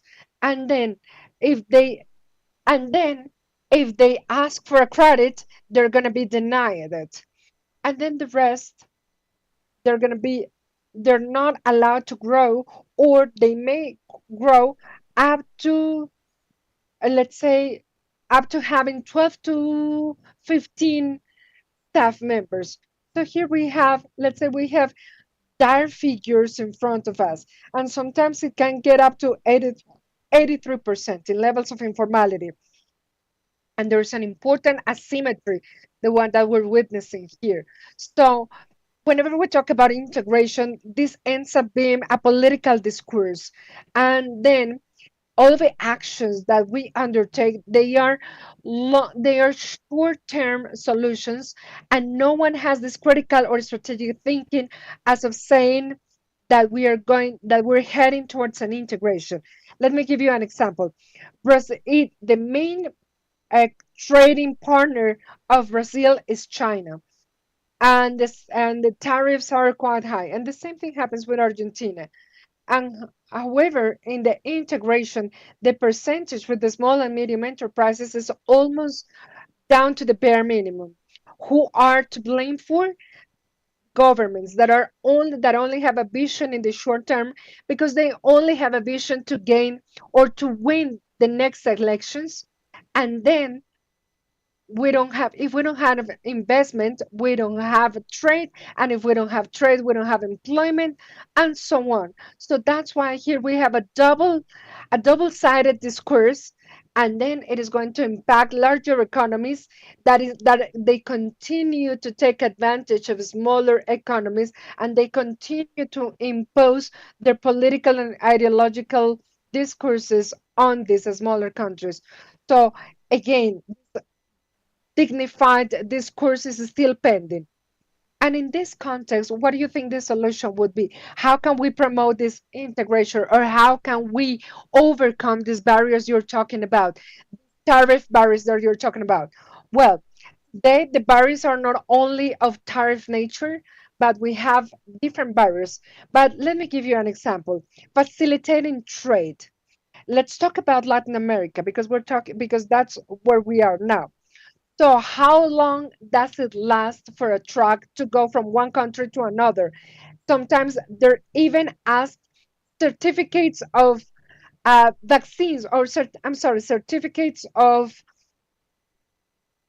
any crazy thing. But but let's say that these controls are elsewhere in the world. But sometimes when they are so demanding and bureaucracy is so high, we're losing competitivity. But given that we don't have this cooperation amongst our countries, every country starts to decide their own national policies in regards of the infrastructure they've got, but they switch their lines of operation, let's say driven by the political partnerships that they might be part of. Let me give you an example with a Chinese port, the Chinese port that is completely digitized in Brazil. But how do we get there? How do we get to that port? Okay, well, we'll get there through the physical connectivity. Well, we haven't come to an agreement in terms of how to get there, what to build, and what are the specific border entry points that are there. So it is the same in Uruguay as any other point. And 30 years back, we had the the agreement of the Martin Garcia Canal. So, what do we need? We need to have some specific tools and the specific agreements that are in place. We need them to be complied with. This is not something that Marx Weber or Mr. Marx said them. But if we have some tools in at hand, let us use them. Let us use the certificates that we have. But whenever we have a new organization, we have no problems. Then we have a CLAC, or we have some others. But and I thought that but there is nothing worse as a co-proprietary meeting, because whenever you go to any of those meetings, you start to use adjectives to qualify the discussion. And how are we going to run these meetings if we're insulting each other? We're because here we start discussing what's going on with Mr. Trump, and what do I care about Mr. Trump if I don't have a proper coordination for whatever is going on in my country. And then I start wondering how to insult another president. So let us stop blaming others, because funding here is key. Funding is key, but funding has to be together with some state policies.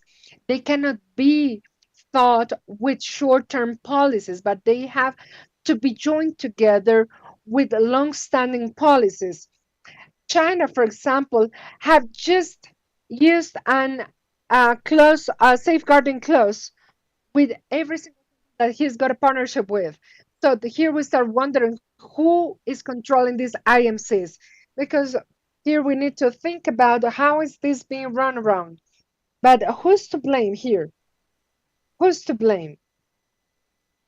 And I'm going to say this, even though it's not politically correct. So China is an increasing empire, and we're just watching it from the irrelevance balcony.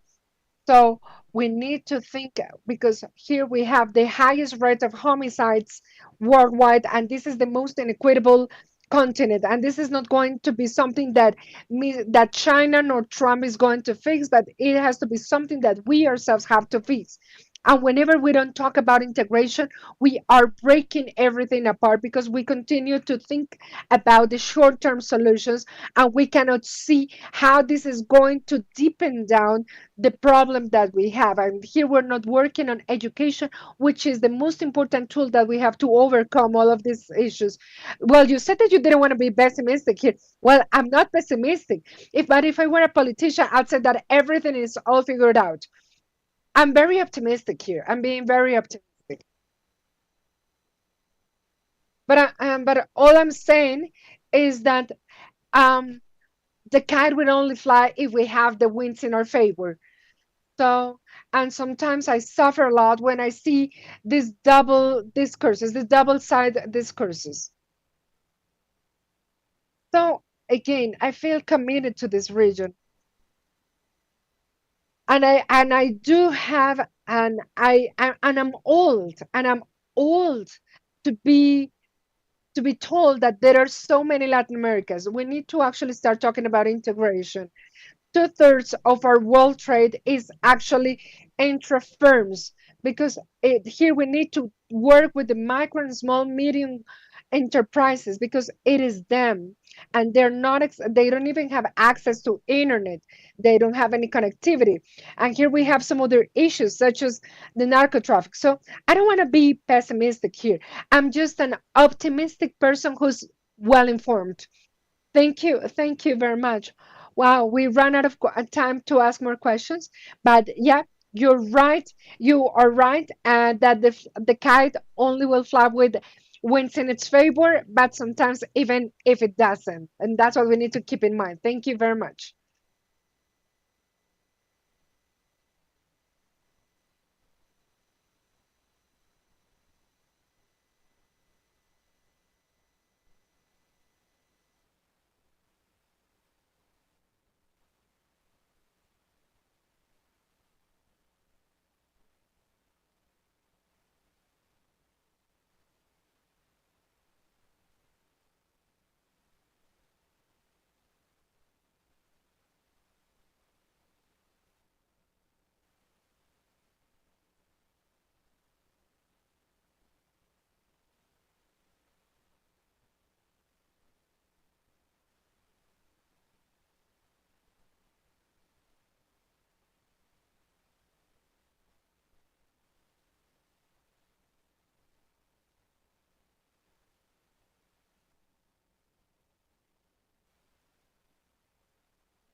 Hola, probando canal de inglés. Uno, 2, 3, canal de inglés. ¿Me escuchan bien? Uno, 2, 3. Te oigo. Perfecto, súper. Listo. Probamos el de español, ¿te parece? Dale. Dale, dale, porque ya arrancaron. Before introducing our panelists, I'd like to present you with a video. The voice of the businessmen and entrepreneurs' commitments from the private sector for a more productive region. In 2022, Latin America and the Caribbean received about $142 million in foreign indirect foreign investment, an increase in 40% regarding 2021, which shows a new interest in renewable energies and clean energies. However, this was not enough to reach the figures before the pandemic. So what are the challenges that we see in the private sector in the region in regards of sustainability and innovation? What sort of strategies can companies adopt in order to include all of this in their strategic model? And how can the private sector cooperate with the public sector in order to tackle social and environmental issues today? World Economic Forum in Latin America and the Caribbean, CAF, Development Bank of Latin America and the Caribbean. Okay, thank you very much. I'm Ricardo Avila, a senior analyst for El Tiempo Colombia, and I am very pleased to be here moderating this event, moderating this panel, where we have from the farthest left, first of all, we have Sergio Contreras, Executive President of Foreign Affairs, and then Olga Cantillo, Executive President and CEO of Latinx in Panama, Maria Lorena Gutierrez, President of Aval Group, coming from Colombia, and finally Fabian Castillo, President of the Federation of Commerce and Industry of Buenos Aires, Argentina. Now, without any further ado, I'd like to give it up to each of our panelists so they can tell us what is the situation in each of your countries. So, Fabian, we'll get started with you. Thank you very much. Thank you, Ricardo, and thank you all of you. Actually, this especially today, it's quite challenging to think about the world that we're facing today, because here we are main and also secondary actors, but we need to have a bigger role in everything we do, in this call for service that we all have, and in this service vision that we all share in regards of all those missions that we have. So now, as a representative of the federation that I'm representing here, we are a small and medium enterprise. And in my country, it is the broadest, let's say, participation that companies may have as a small and medium enterprises. So that means that we do have a lot of taxing responsibilities. So we need to think about how those taxes are being invested nowadays, and what we do for the different provinces and municipalities actually become accountable for what they do with our funds, with what we are paying here, with the taxes we pay. Can you hear me? Sorry, there was an issue with the audio here. So whenever we see what's happening in this path of growth, that's the moment that we think about these times, and these times that are, let's say, challenging us with artificial intelligence, and how we need to respond to it. So that's what we need to think about, what we can do. And today here in Panama, there is no casualty that we're here in Panama and that we're all together in this panel, because this is a very important place in the world. And I think the world needs us to find this common solution. So that's the challenge. That's our challenge. Our challenge is to envision the future as to make of this road of suffering a road of learning, a road of lessons. And I think the moment is now. And as I said before, we need to become actors of this play. And in that sense, we need to all come together to find the solutions. So I truly believe that this is the first international forum that has called us to be here in Panama. And I think that next year, when we're here in the second World Forum, we are going to be telling a whole different story, and we'll see and we'll assess how much we've learned. So I think that we have a lot to do. Olga, please give us your insights from the country that you're coming from. The floor is yours. Thank you very much. Thank you. And thank you for your very kind invitation. I think that the business scenario in our country, if had you asked me before January the 20th, my response would have been completely different. But from January the 20th onwards, and with this factor in our equation, it is impossible not to say that we're facing lots of uncertainty given the high will or the high interests of the President of the United States over this Panama Canal.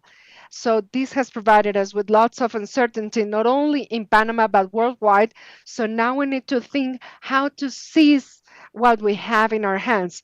But the truth is that the environment in our country are favorable, and in with our president Molino, he's got clear directions in terms of transparency. So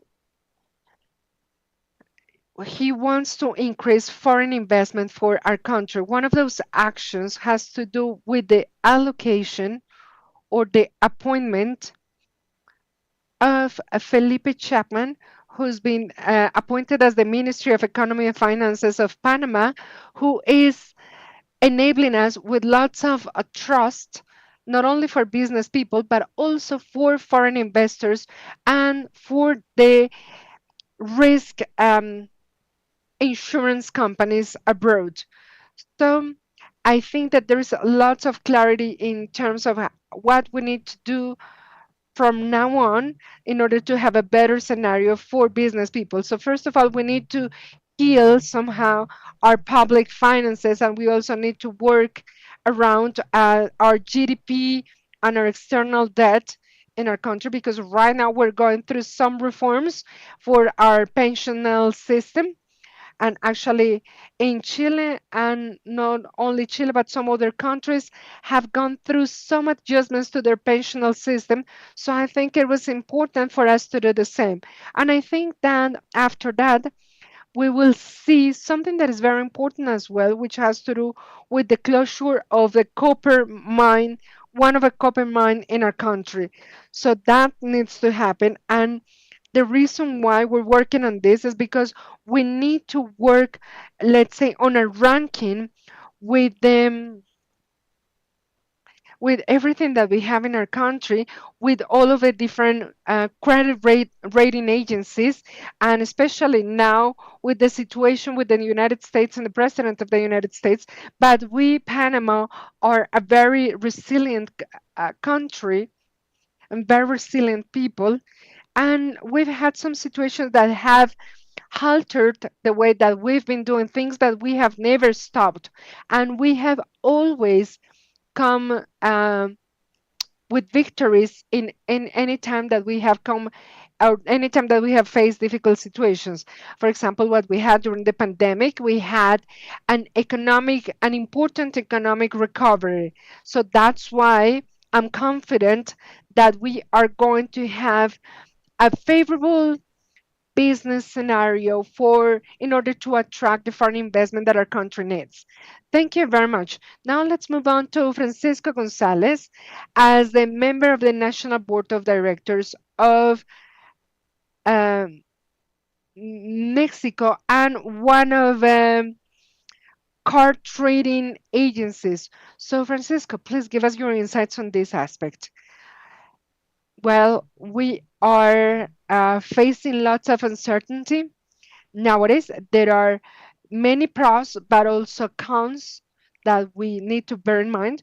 For example, the first thing that we need to have in mind is the tariff amendment, and and that's something that we need to keep in mind, but we also need to have in mind our GDP that came up to 5%. So the sector that I work in it is an important sector where we have $5 million going around. So it is very contundent, but uh, physical security physical and political safety and security are very important in everything that we see today, and that's becoming more and more complex nowadays.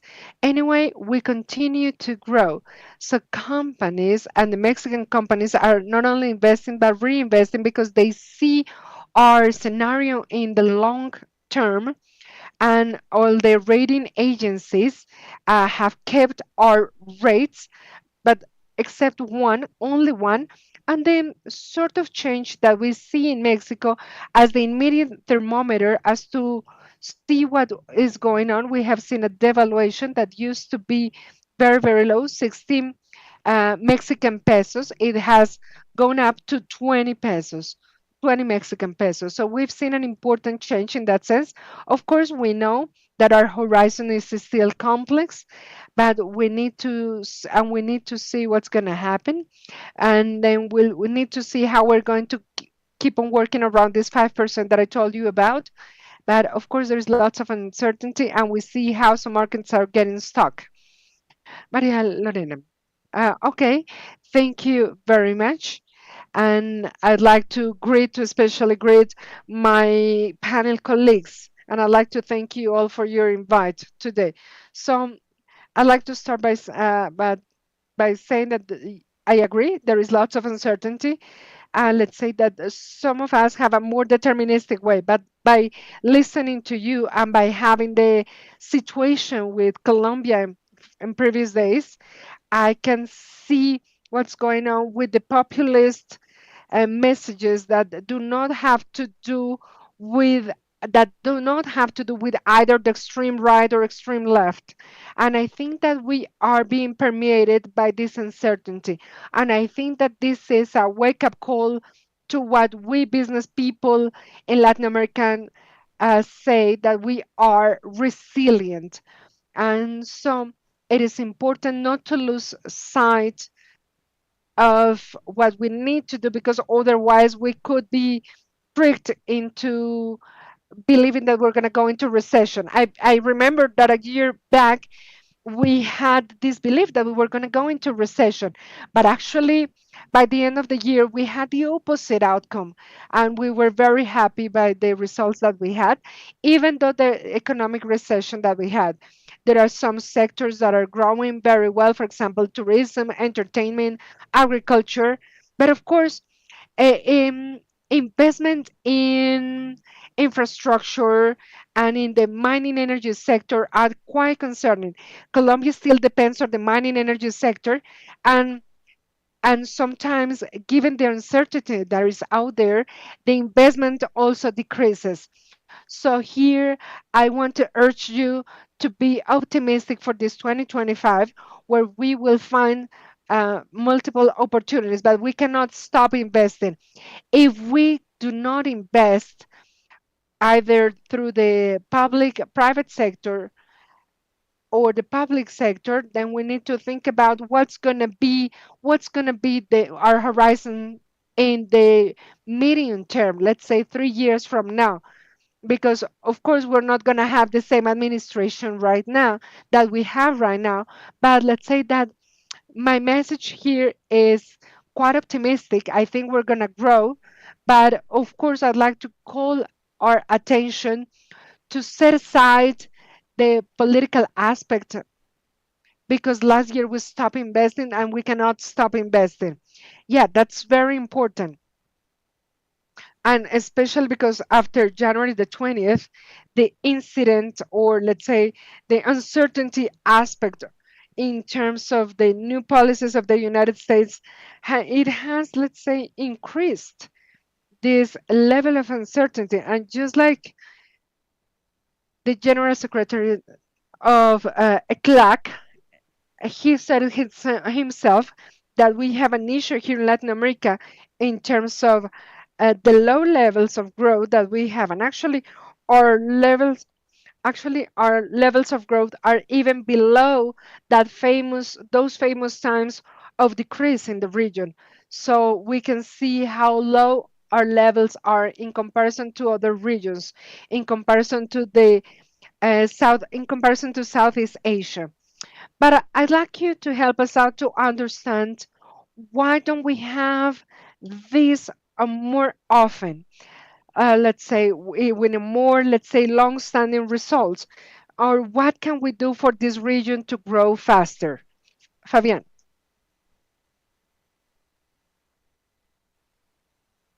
So you hear me So saying you're this? gonna hear me saying that because the experience, our Latin American experience, makes us to be part of the history and be responsible of our own stories. The difference is that our view has to be one.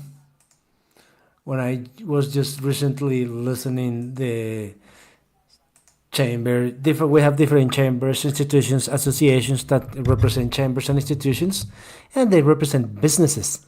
So when you start looking at these chapters, I'm a shoemaker, third generation, and I see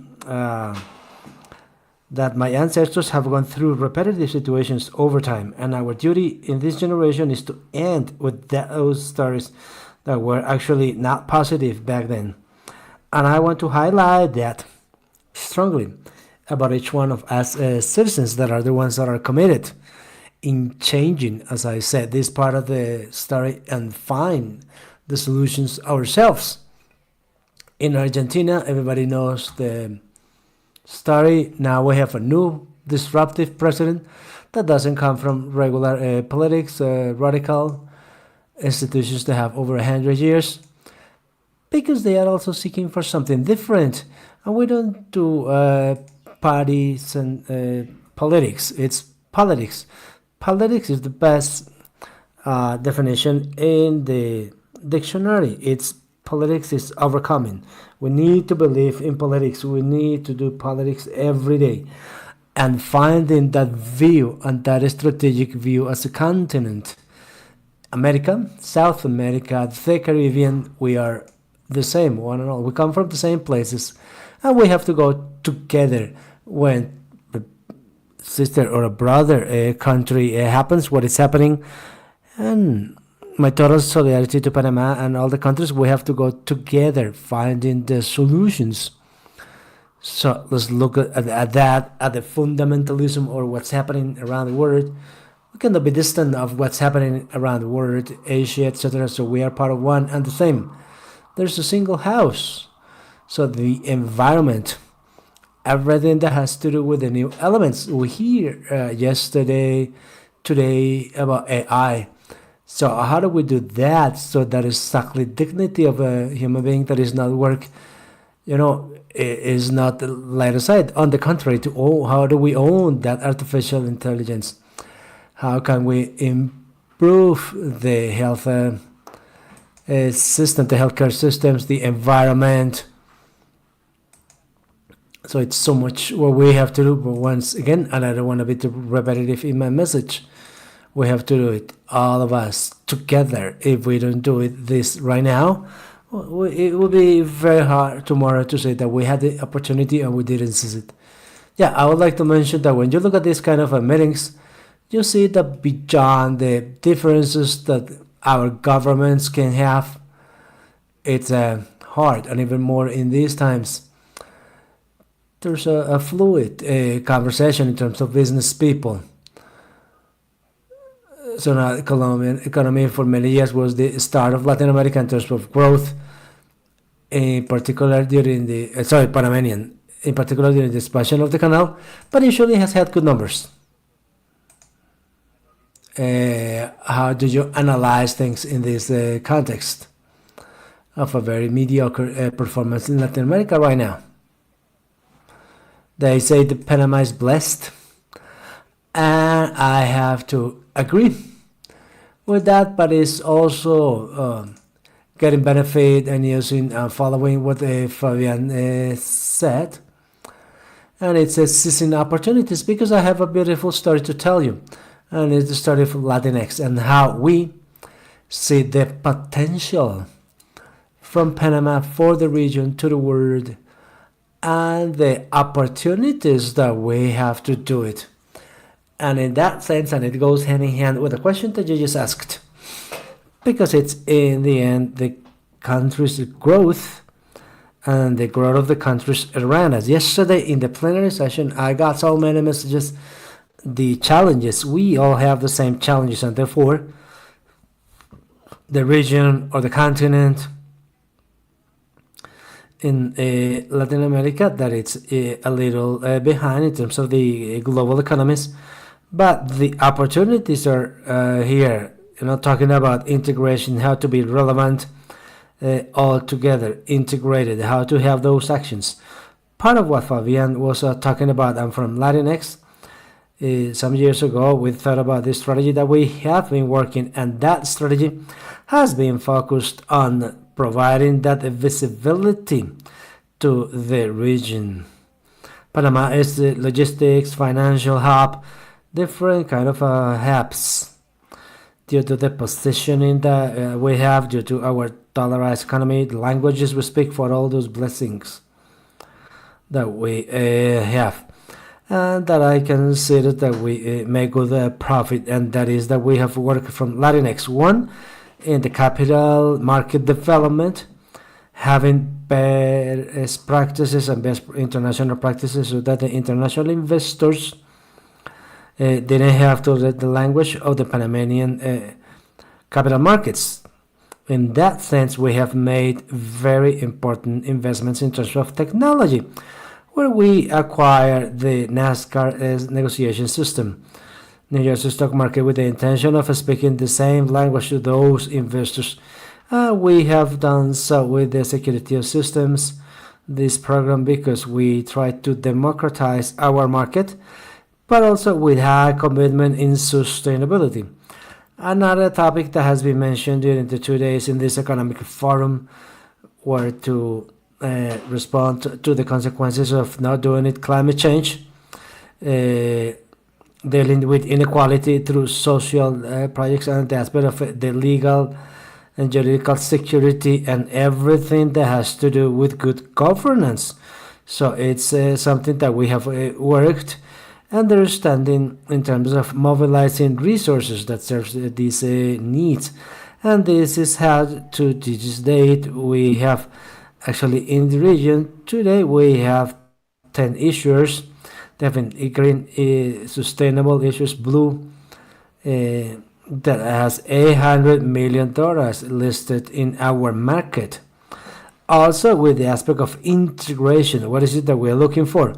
We try to keep being relevant, but not necessarily in Panama, the region. And in that sense, we have integrated with Central American markets, where to date, more than $1 billion have been negotiated, and 60% of those negotiations happen from Panama, because they can reach Panama, the region, and the international markets.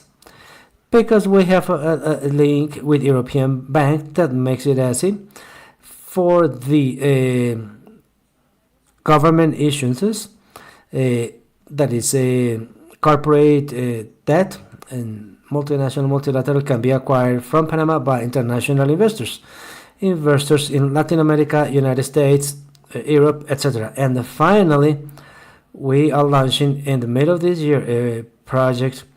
Yesterday they were talking about Singapore. Why can't not we in Latin America have our Singapore? And we are going to facilitate the global issuers, initially the ones in Latin America, that go to international markets via the New York market and require a secondary listing market. Nowadays, the jurisdictions are Luxembourg and Singapore's, why not Panama?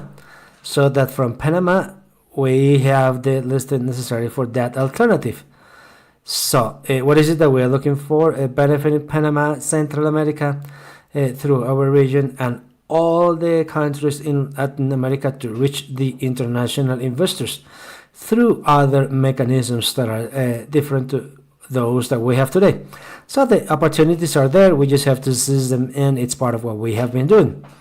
Francisco, in the specific case of Mexico, it's very interesting, all these expectations of the nearshoring and reshoring, because what the statistics show is that clearly you have been the most benefited from that trend, in spite of the fact that the expectations that we had were a little bit more elevated, and that redistribution has happened also in Asia and has benefited other Asian countries, like the case of Vietnam. But tell us a little bit about that relocation policy and how it can happen and how it can be expanded to other countries in Latin America. We have seen in the Dominican Republic, in Costa Rica. Of course, free trade is the guide for all of this. In the case that we have with the United States and Canada, is the conditions of regional value that have been imposed. This has made businesses of the world to produce from that. So this is the one that we call the Timex share that has been the attraction of investments. So we have a second one, that is the one related to efficiencies. It cannot be that a ship from China or Asia in general comes to North American shores after 25 days. It's much easier moving something through distance and not just through cost, but the environmental costs. We have also been considering the environmental cost of the ship. And of course, a third shoring is the French shoring. The part that they don't want to be near the foreign entities of concern, they have to be closer. It's better to have them closer. So these three types of nearshoring have allowed for Mexico to pretty much cover 55% of nearshoring of the Americas, and compared with Vietnam, even so, we are like 3 times more than of what Vietnam has taken. The way to Vietnam happens more because China or some entity doesn't want to take it off from the near shore, now for being near to the US, but also for the seller. They just break the exit barriers. So this the nearshoring effect has been quite beneficial in Mexico. Problematic in some senses, of course, because when you grow around 60% in 5 years, it forces you to have more water, more power, more roads, and growing 60% in 5 years, if we compare that to a kid, it's like changing the shoes, the clothes constantly, because growth is not enough.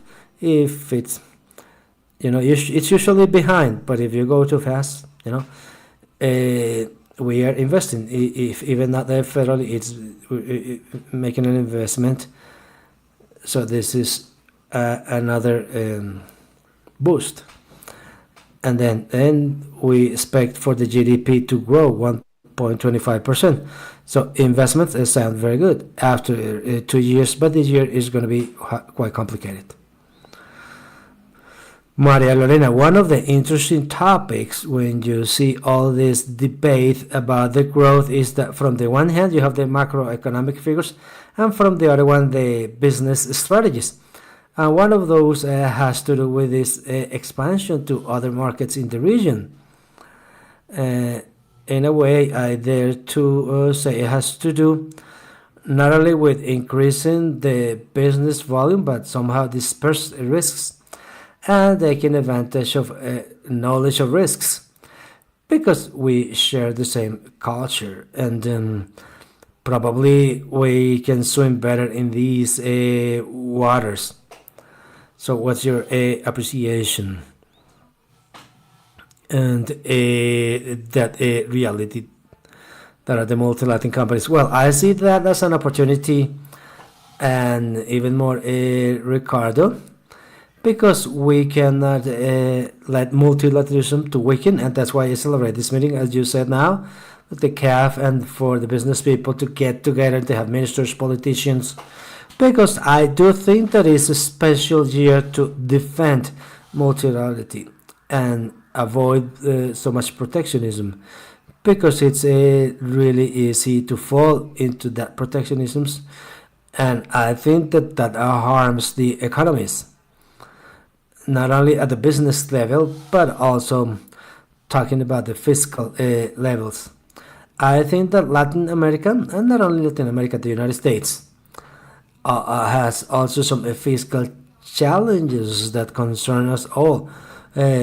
U.S. public debt this year is expected to be 130% of the GDP, which is very high public debt, and we don't see a reduction in the region of the interest rates. Starting with the United States, we had high expectations about the reduction of interest rates, and it's not going to go down in the United States. And what happened in Colombia, the issue last Sunday, is not going to go down either. So we're going to have to deal with a macro fiscal aspect that is hard, but I think that we do have to defend multilateralism, avoid so much protectionism. How to do this? I believe in the multilateral companies. I had the chance from the academia, and when I was in the public sector, the Ministry of Trade, in working, in promoting those business strategies. And you don't need the government so much. I think that just happens based on the relationships. And I have two general invitations. One, not to do so much echo to the uncertainty sent by the political messages. I think that we need to be calm enough to pass through these waters right now. And the second message that helps to the multi-Latin companies and regional integration is to be thinking more in the mid and the long term. In Latin America, we tend to think very much in the short term. We don't have that culture of planning in the long term, but we want immediate results. Those will be my two invitations. Thank you very much for. So that invitation gives me room to mention the last topic of this round, to respect everybody's time. And the last topic has to do with beyond all the assumptions, guesses you can make about what's going to happen in the political arena. It's the great trends of humanity that are going to affect the business world, and those are realities that are hard to discuss. One of them is climate change. To talk particularly about the case of Panama, we saw what that caused in recent months, when the number of ships that could cross through the canal was significantly reduced due to something that hadn't been in the usual precipitation statistics. The other aspect is, and I talk, is the energy transition.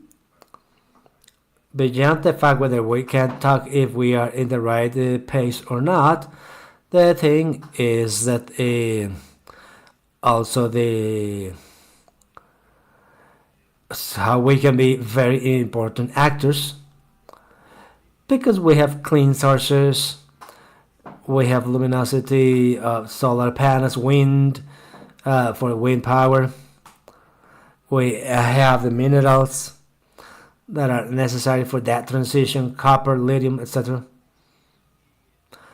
And the next topic, of course, is all the technical revolution and AI that is going to change the work market, that is going to change the way to work, but that it is also going to demand the development of important facilities. Just in the United States, the estimation that they were making, unless this China innovation came out this week, but the calculation that they were making, and I think that it's still valid, is that they are going to need to multiply 6 times the installed capacity just to provide power for the server parks. this where the data processing is growing exponentially. So the question is, when we look at that in terms of the businesses, we know that the world is evolving, and that is a different world where the average age of population tends to increase, and the population pyramid tends to tell you that to look towards the private sector, how you need to adapt and foresee what the new times are bringing. And I think it's good because it makes us to rethink. I think one thing is the food. If we have to concern is about the food. The world keeps growing, and it's South America. So we believe that the Caribbean and South America has to take that deep view to the global food sector around the world with added value. We are not just the seeds, but what we produce through the seeds. We have the most important aquifers of fresh water in the world are located here. So what does it mean? That we have a lot of opportunities, and that we have to work together trying to find those opportunities. And the second one is education. If something is to make us strong, and with this view towards the new generations, is how we generate that new education, how we generate new traits. Something that concerns us, how can we get, I don't know, a carpenter or shoemaker, and different things. That is part of humanity and the acquire element. How can we do this to the element and to improve? And I say those who are here, because if we agree that we have the same view and we are generating state policies for the next 300 years or maybe more, and with the evolution as a system, with that belief that we are gathered in Panama, and with the experience of the first forum, with that view, let's work here in Nigeria, and everything that we are talking about are titles. We have to give them titles and this reflection. So the truth is that I love challenges. We are challenged. That's why we have that commitment of life. Okay, thank you very much, Olga.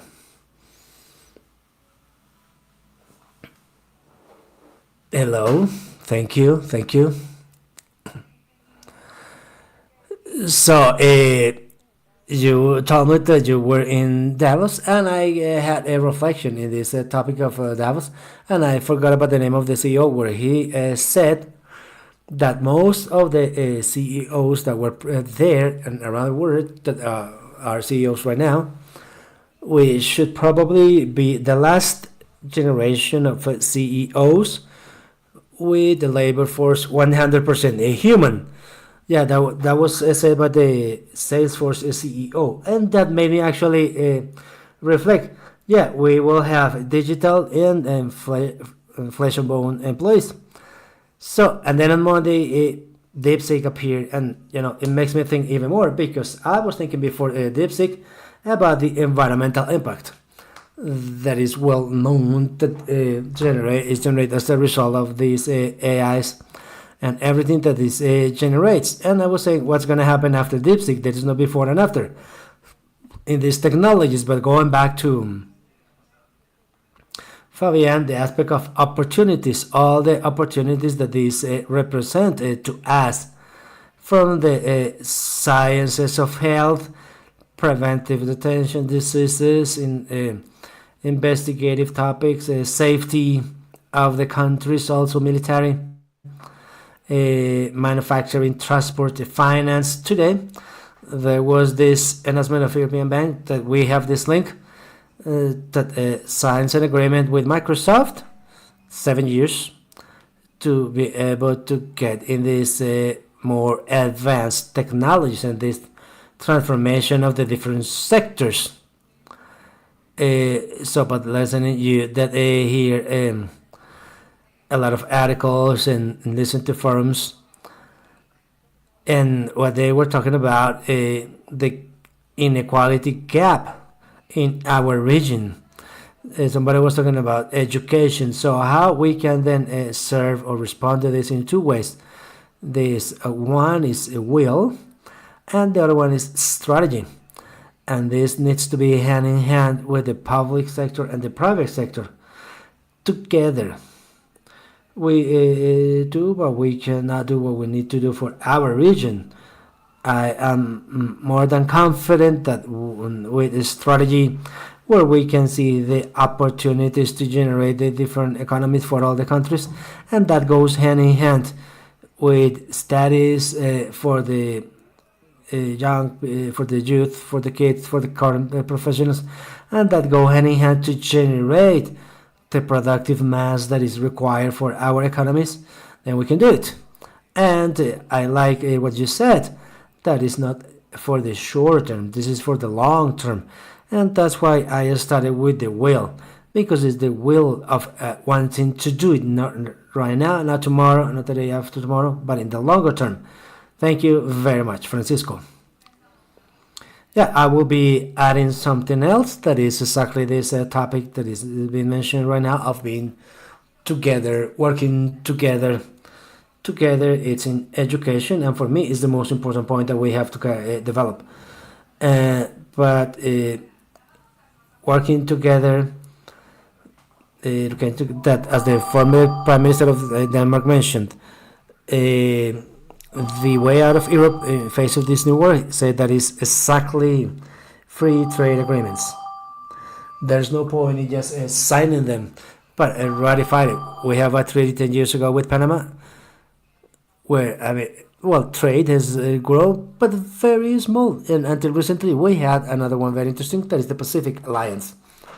It has been stopped due to government policies, not for the business people. And we have to do something that we call the triple X. We need the government, the academia, and of course we need to be as the business people.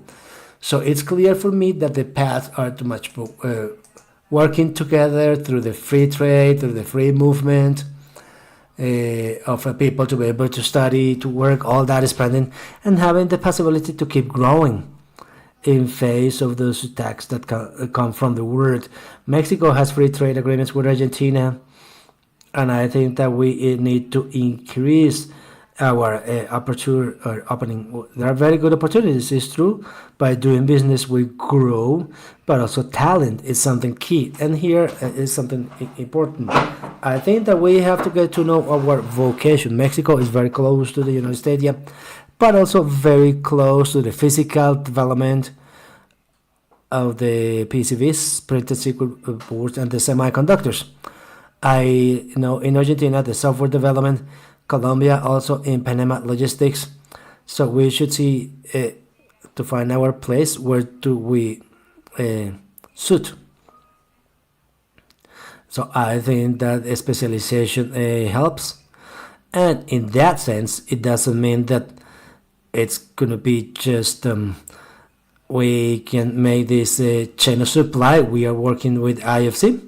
It's not a CAF competence, but we are working with IFC. Supply chain for the automotive industry. Since 1960, talking in the long term in those two industries, and we have done very well. And I think that those who want to invest in the region, we have to be thinking about the long term. Thank you very much. Well, I think that the messages have been left, and I think that is interesting to hear you about the Pacific Alliance, because it's a clear example that the business people cannot leave for the policies or the politicians or those in power make that this kind of commercial integration initiatives weaken. So I think then that we have to protect those kind of initiatives. with the Pacific Alliance that had this big potential, and I think that it still does, and I think it can be the moment to retake it, no matter what our governors say.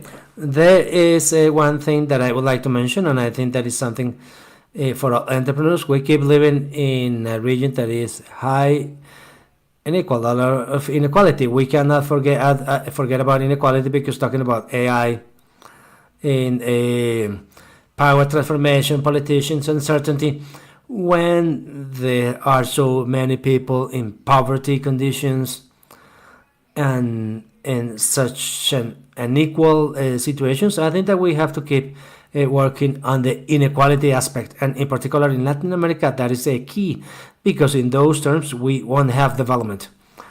We are not going to be able to overcome the scale. I mean, we have to work a lot of inequality. I agree with you that education is fundamental, and even more now with the aspects of the new technologies, AI. I heard also the Microsoft CEO something very interesting, and it's president says don't hook into the fact that this is an extremely sophisticated thing. This is going to be the spreadsheets of tomorrow, the word of the future. You need to learn how to use it in terms of appropriation and thinking a proper use. So let's not think about the panoramas that are not true. Is the war is gonna something catastrophic was gonna happen in the year 2000? So I think that some people love to be catastrophic. So I would insist a lot in the social aspect, innovation, and education, and a little bit that we shouldn't forget about the priorities of the region and not abandon these initiatives like the Alliance of the Pacific.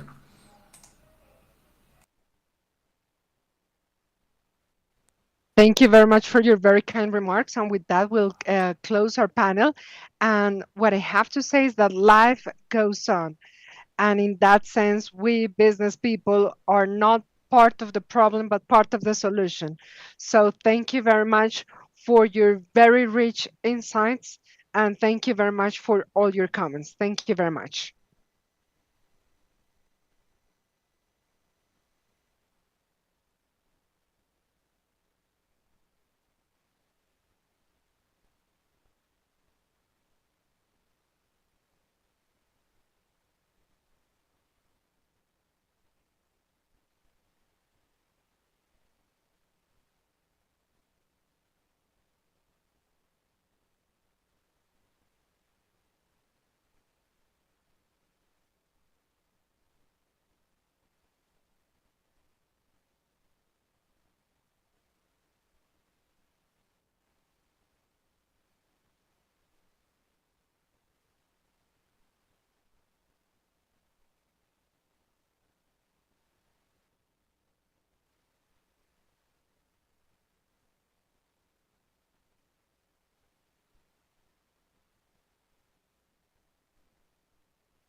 Sí, sí funciona, pero creo que acabaron, ¿no? O sea, no están hablando, ¿sí? ¿O tenemos algo?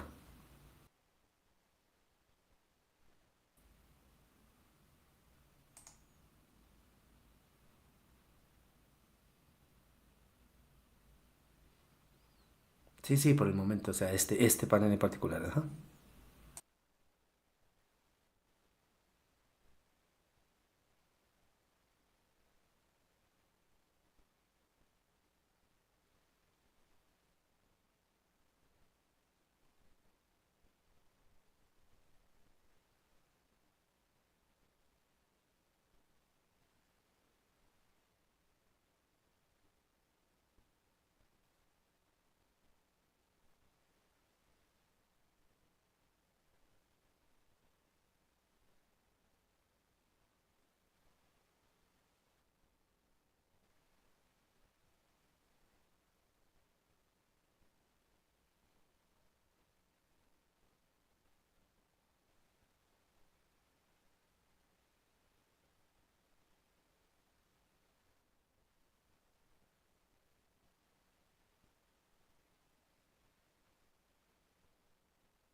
Canal de inglés. 1, 2, 3. 1, 2, 3. Probando canal de inglés. ¿Me confirman, por favor, si me escuchan?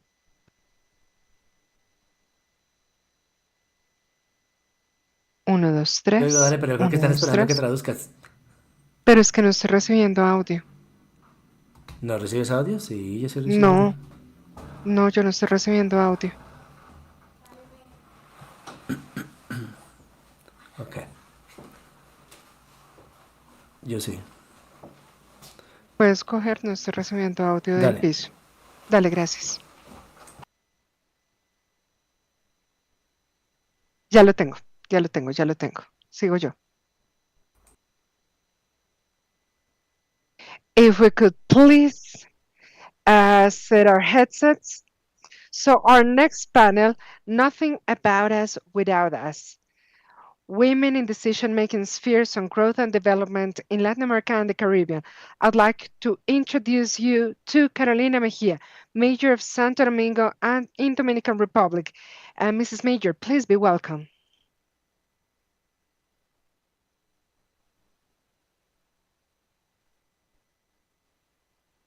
Likewise, we have Valeria Viana Sampaio, Executive Manager of Strategy and Governance for Sustainability from the Bank of Brazil.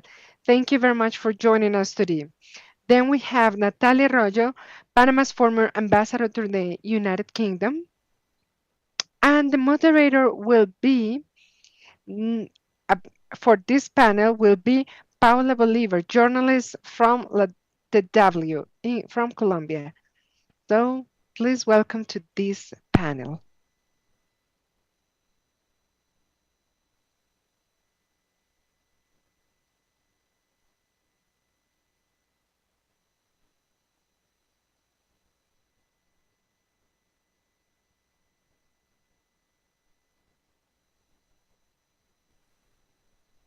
Can you hear me all right?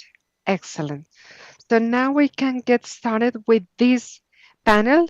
Allow me to introduce myself.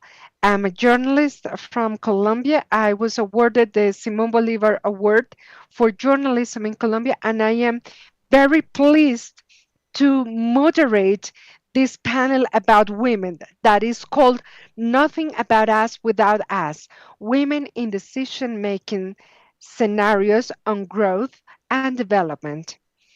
So before getting started, I'd like to tell you something very interesting. In 2022, it was reported that 20% of the mayor's office, only 15% of out of 100% were led by women, which is a very, very low percentage.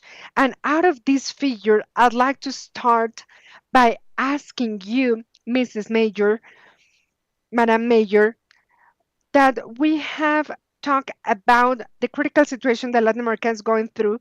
And I'd like to ask you how the political leaders have changed so far and how we have some extremist and sometimes incoherent situations. So, with this moment, with this geopolitical moment that we are going through at the moment, what do you think? This terrain that we have gained in these decision making scenarios, do you think the women's position is at risk, or do you think that opposite to that is that an opportunity? Thank you very much for your very kind invitation today. And well, let me tell you something. With the current situation, as you very well point out, is something that makes it very difficult for us to guess what's going to happen, because out of all the decisions that are being made by Mr. Trump, we don't know how much of an impact it may have on any of our roles. So, of course, we may believe that this is going to impact, let's say, in equitable terms, our markets or our emergent situations. But as you were saying, this could also become an opportunity. I think that we, as it was stated by Clark, and also as it has been proved, I think that we can prove and that we know what are the specific characteristics of each of the places where we live, and we know, and it has been proven that it is very effective what we do. So we need to continue working on this sorority, or this women community feeling. And actually, I was the first major woman to be elected in Santo Domingo. And I think that, and also as part of the government party, I've worked with all my other women colleagues to help other women to go through this very difficult pathway that if it is difficult, it is also possible. So I think that we are going to take advantage of all of the possibilities that may lay ahead. Thank you very much. And now Valeria Zambayo, who is the executive manager of strategy and governance for sustainability from the Bank of Brazil.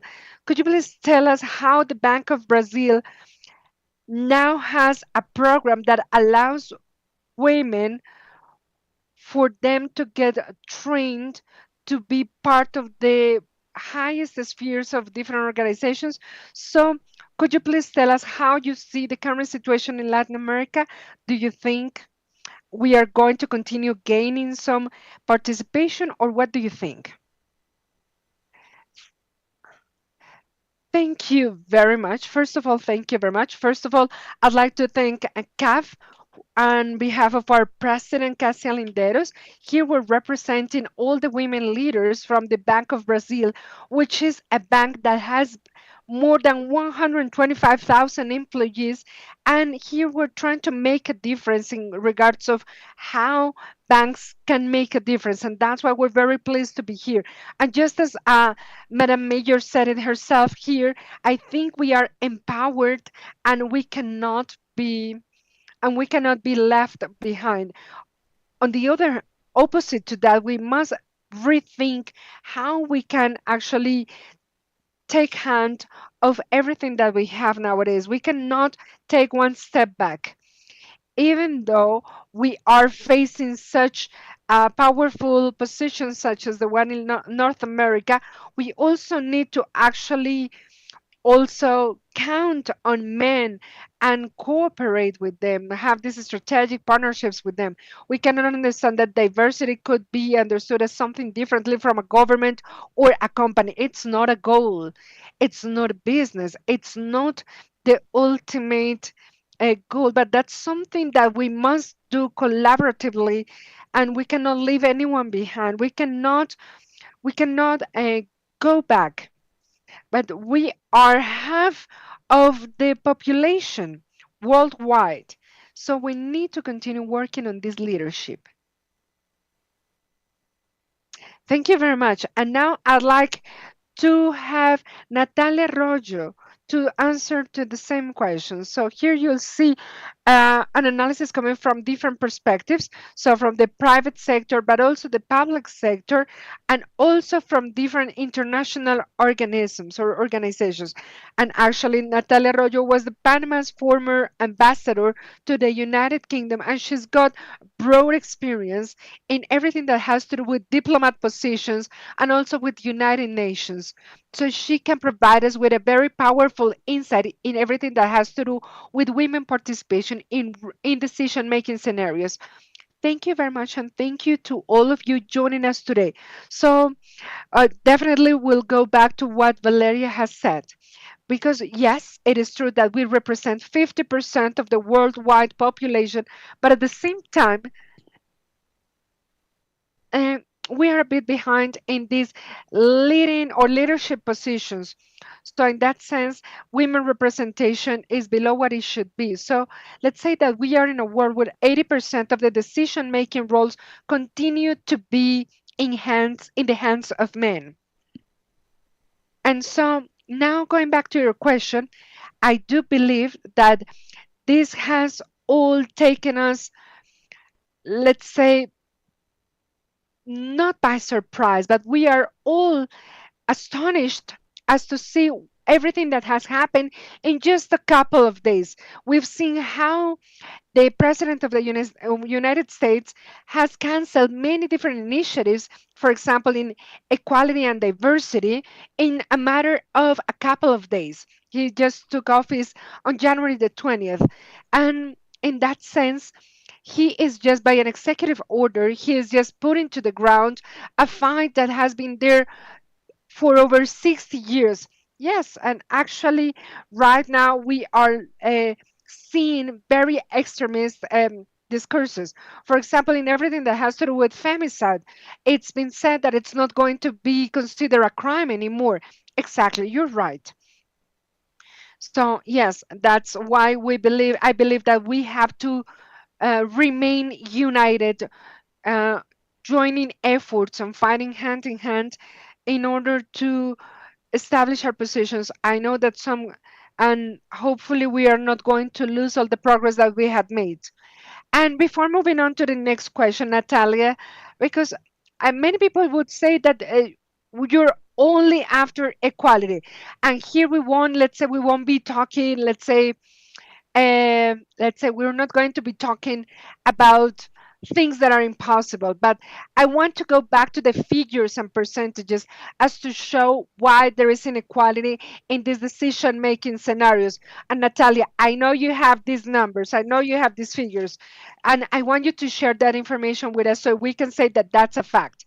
Yeah, that's right. For example, the first thing that I want to say is that we have less access to well paid salaries, and that doesn't have to do with vocation, because according to the World Economic Forum and ECLAC and the World Bank, we have statistics that women are more prepared.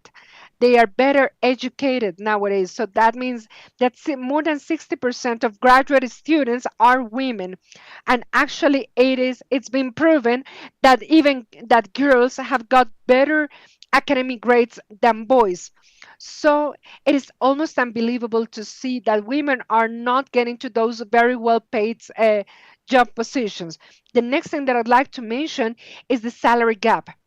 We are being paid less, women are being paid less by this, and that's another thing that is quantifiable.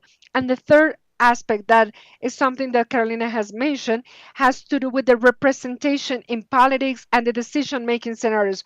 Right now we have increased and we have advanced a bit in the parliamentary aspect. So we moved from having 11% of participation, and today we have a 36% of women participation, which is useful in order to set policies that are in favor of women. But let's check out the amount of presidents. Out of 195, we have 98 male presidents. And right now in Latin America, we only have 3 women presidents. And we have only had 7 presidents. And now with Claudia Sheinbaum, we have only had 8 women presidents in our history. So this is pretty much a very well, this is a snapshot of what's going on in our continent. And now from the policy, now I know that you've got a lot of expertise in this area. um and are here the women participation is just the gender quota, or is it because they really want to have a woman leading them? Well, let me give you an example. We do have a law that establishes the gender quota that cannot be beyond 40 to 60%. But just to get started with that, which is something that we started out with the party that we founded 10 years ago, we had a starting point. We have a baseline that was the platform we had at the moment. In 2016, I was the first candidate to be to be running for presidency. And at the Congress, we managed to have 9 positions for our women colleagues. So here we have all this participation is established by law. But in 2020, after having this wake up call in terms of gender and in terms of our participation in the different regions throughout our country, we managed to increase that quota from 9 to 19. And in the most recent elections, we had out of 190 deputies, we have 60 women. So that means that we have made some important strides. So that's why I can tell you that this is, let's say, somehow a hopeful or a figure that puts our hopes up. ECLAC says that it has to be 15.5% in the region, but in Dominican Republic we have 17%. So here we can see what the coincidence is in the statistical terms with everything that's going on in the Dominican Republic. Now, what's interesting here is that we in our party we have supported our women in, through different ways. First of all, to make them at ease for them to make this decision.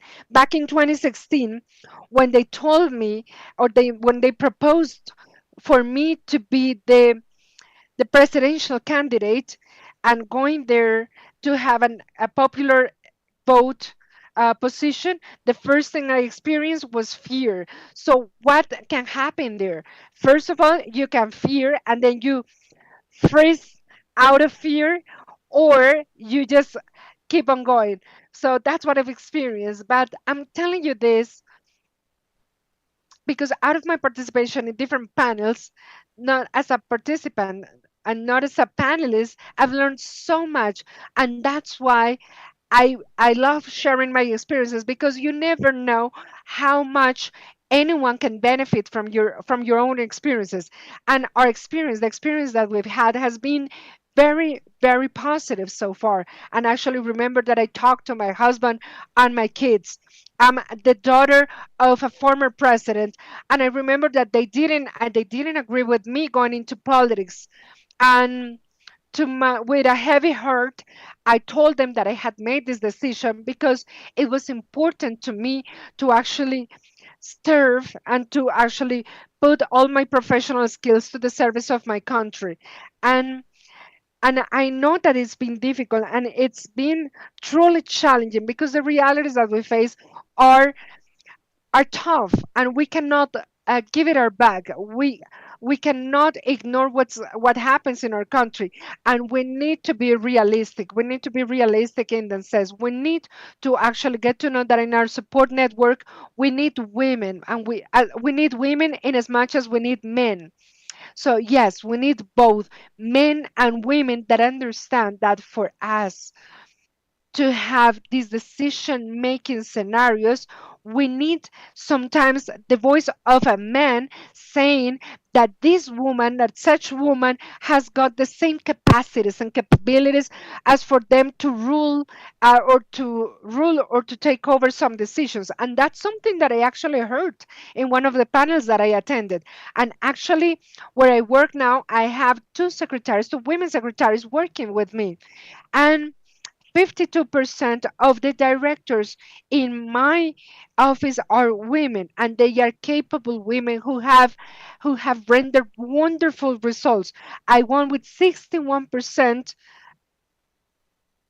of votes, which is something that my country had never seen. So people gave me the opportunity. People believed in me. And actually, I've got 66% of the supervisors who are women, and 70% of the coordinators of are women. They are trained women. So we have this transforming capability and capacity, but we need men and women to understand that we need to support each other, and we need men to give us the opportunity to show them what we're capable of. Well, men have to be part of this conversation, of course, because we love them, but we also need them. Well, Valeria, what is your experience in the private sector? If you could please give us an experience and what's going on with Brazil and with the private sector. Is the private sector given a chance to women because of their capacities, or what's the whole thing like there?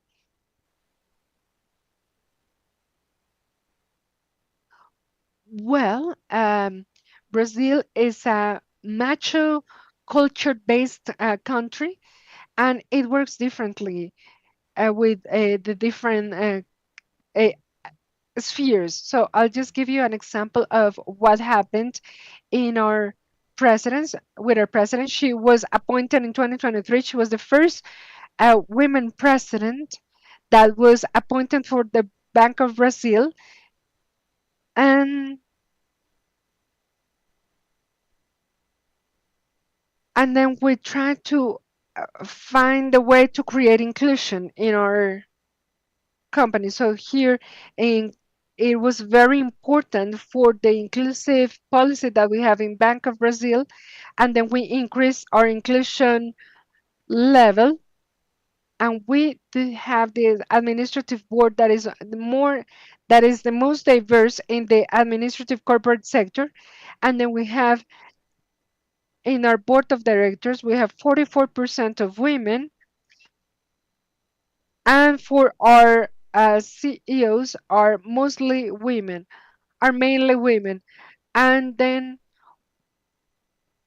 we do our best in order for us to have more women participation by 2030, because in Bank of Brazil, if you are appointed to a position by contest, then we make our our best in order to make sure that we are meeting that they are meeting all the capacities that they need to have for such position.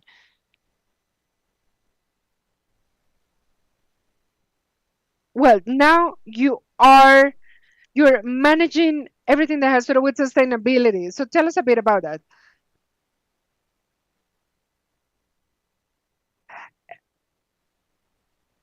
So here we have as well the inclusion portion of it, and we have program for women. And in that sense, we also have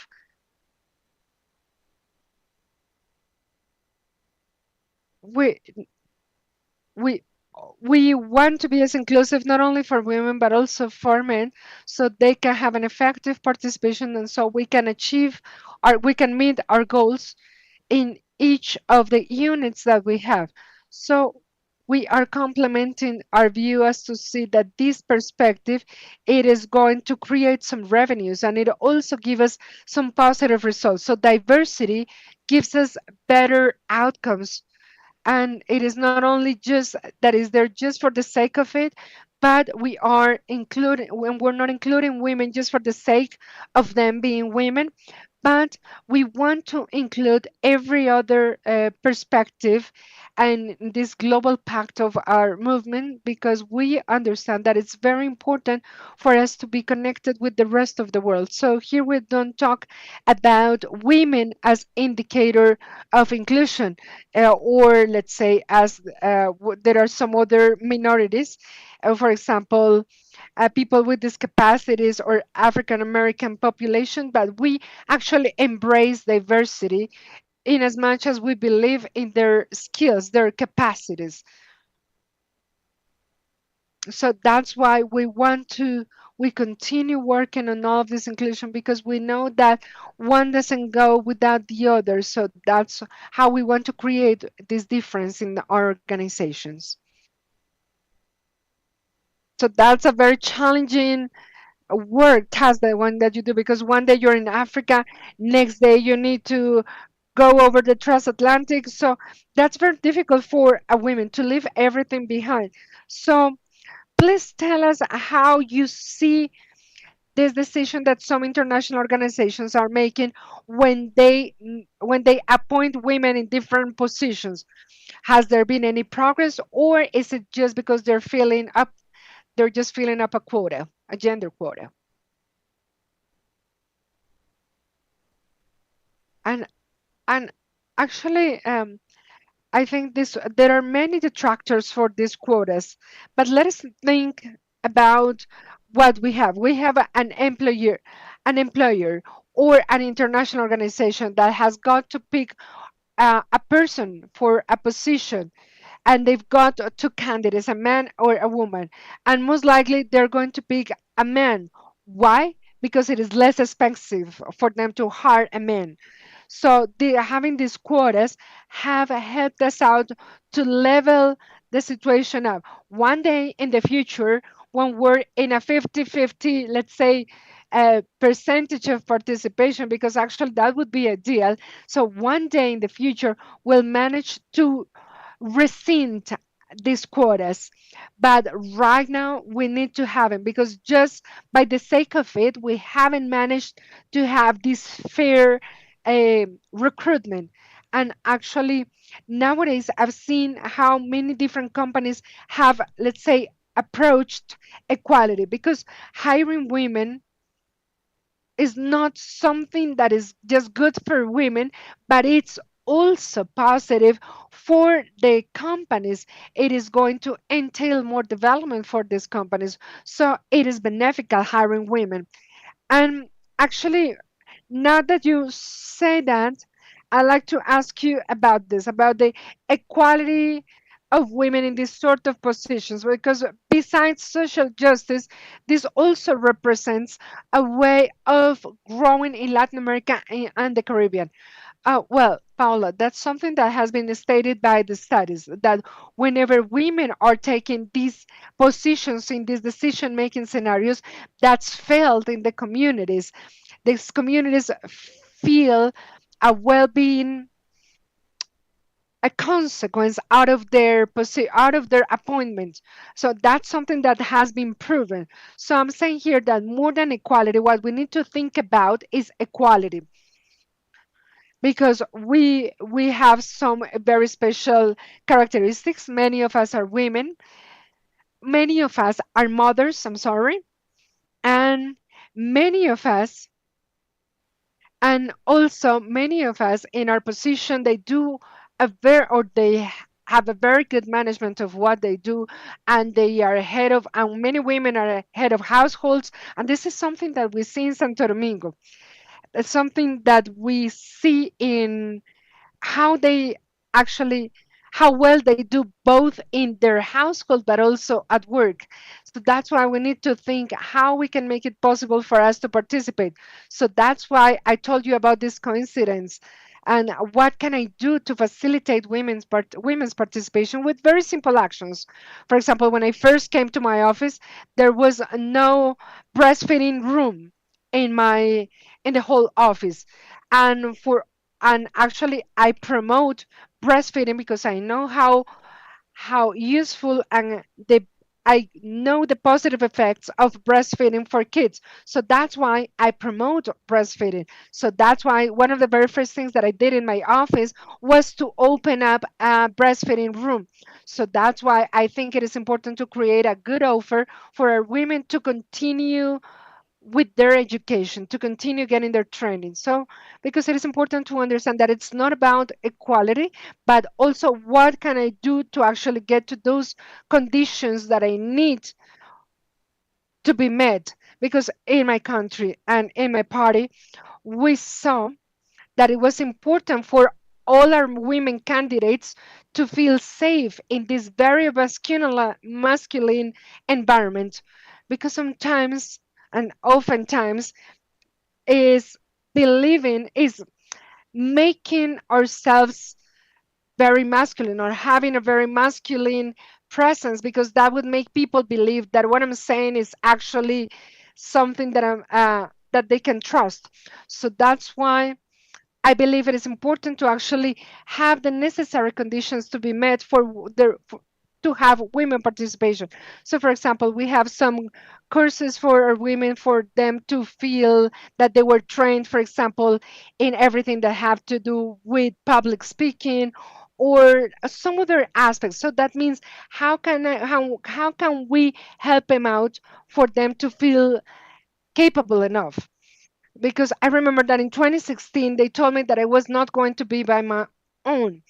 So we women that we are always keeping an eye open. I remember that some of my friends, because friends are useful to support you in this very complex aspect of politics, and of course they have supported me a lot in this politics scenario. So yes, that's true. This support network is very, very important. That support network is key. Actually, my daughter, she's 19 years old, and she actually asks me not to have any of her pictures to be presented, let's say, to the public. And I respect her decision, because I need her to be my daughter. I don't need her to be anyone else. But when I go back home, which is that place of peace, what I need to actually uh, load or to recharge all the energy that I need to have for my work, they are going to be there. She's going to be there as my daughter. So I am Madame Major um, of of my of the people that I work with. I usually work with many different problems around, all around, and I am deeply committed with the administration of our president. And today, after 10 years, today, when I look back at everything that we have achieved, it seems so far away, but I am really glad to have achieved everything that we've done. And everything has happened not because I did it all myself, because I couldn't have done it all by myself. I did it with all my support network, and that's something that we need to identify, and we need to work hand in hand to make things possible. Valeria, in Bank of Brazil, how have you seen this investment in everything in this, for example, with all of the women that are in the different um, decision making scenarios, and what has been the impact of these sort of decisions that you've made so far?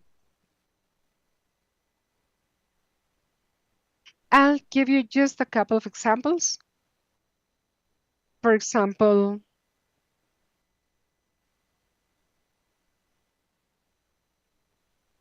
we know that the women leadership has got a more comprehensive perspective where we include everyone for our business. This leadership is more humanitarian, and it is more empathetic. So that creates a difference for everything that we do. We also have programs for women by focusing on credits for small and medium enterprises, and this really makes a difference because more than half of the small and medium enterprises are led by women, and sometimes they don't receive the support they need. So that's why we have this platform where we support these women and we show them what their limits. We show them that they could keep on expanding on their lessons and everything they can do, so they can learn that there are no limits.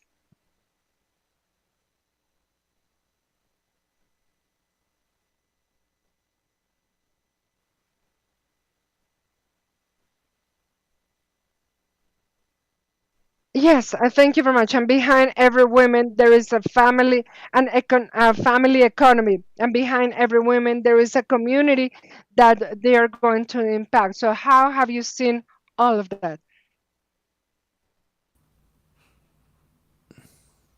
We have to talk about a measure, and also as a mother professional, I think that it's something very important is the conciliation and responsibility in the domestic chores, in the house chores. Actually, co-responsibility, yeah. I mean, because then the kids grow, and then they give us more freedom. But yeah, I do think that the governments, the private businesses have to make an effort in offering better daycare for the localities, and at the family level, social level, economy, we need to achieve a better share responsibility in those house chores. Because I think the statistics is like three times more, taking care of the kids, of the elderly people. The house chores falls more into women than men. So that means that women have less time to do their work, less income. So then that's with that germ of what can be those inequalities starts there. So the lack of equality. So I do believe that the or the shared responsibility in those tasks is key, and that's what I think that we can achieve and help. And always, as mentioned here, in the end, we are all mentors to have more participation of women, and when we are in leadership positions, so so that we can have the same opportunities. It's very important that the women don't have to choose between family and work, but they can find the balance between them both. Perfect. So now, Major, I was seeing you that work community, because she is taking care of Valeria's purse, of the cab, of the lid of the coffee cup. I mean, she helps absolutely everything. And I think that that's a huge virtue in the moment of leading, which women have, the paying attention to absolutely everything, because she is the mayor, she is greeting the ambassador, and at the same time, she is in that that person let the drop the coffee cup lead. So how can we, yeah, balance that? Yeah, I was telling you about my testimony that when the circumstances, I mean, some people come, I had to break with that fear and assume that commitment and make the decision. And it's what I would like for it to happen in my case, that I have, and I have assumed politics is a life project. Let's hope that in the heart of some of the women that are here, if they don't participate in politics, go ahead, get the courage and do it, because that's how we started doing, working of the geopolitical situation in Latin America, how the war is going. So we do need that value, the courage to do it. And we are resilient, and we have this capacity to make it to go through, and well, and to identify that support network that we need, build sorority. We need each other, because we know for our own experience how hard it is to be able to overcome barriers, goals, and we have to enjoy the path also, because otherwise it's not worth it. Life is short, and everything that we do, we should fully enjoy that and take advantage also of the men that are here. Since I heard this of a man, that it's just a matter of deciding support the women and give them the chance to take that power position. Well, we are talking, for example, about businesses and banks, and in a lot of cases there are positions that of course you have to fight for them and get them if they are a popular election. But the men that are here, for them to know, but perhaps it's in their hands to analyze the capabilities of men or women to take positions and for you to make the big difference, to give more opportunities to more women, knowing that the reality is that we are less advantaged, major. And now the aspect of fear is very interesting. How did you turn that fear and turn it around? First, by recognizing that I was afraid and talking about that. I talked to my husband and I told him what I was feeling. And he told me, fear to what? Well, fear to that my 3 children in this cruel world of public exposure and social media could go through not the truth of what is told in the media, but those fake news and false information, for them to see that people want to harm their mother. So it was very important for them to be able to separate one thing from the other. And I told my kids that they had to learn to ask me about everything that they would be concerned or afraid, and that they shouldn't have any kind of apprehensions or fears.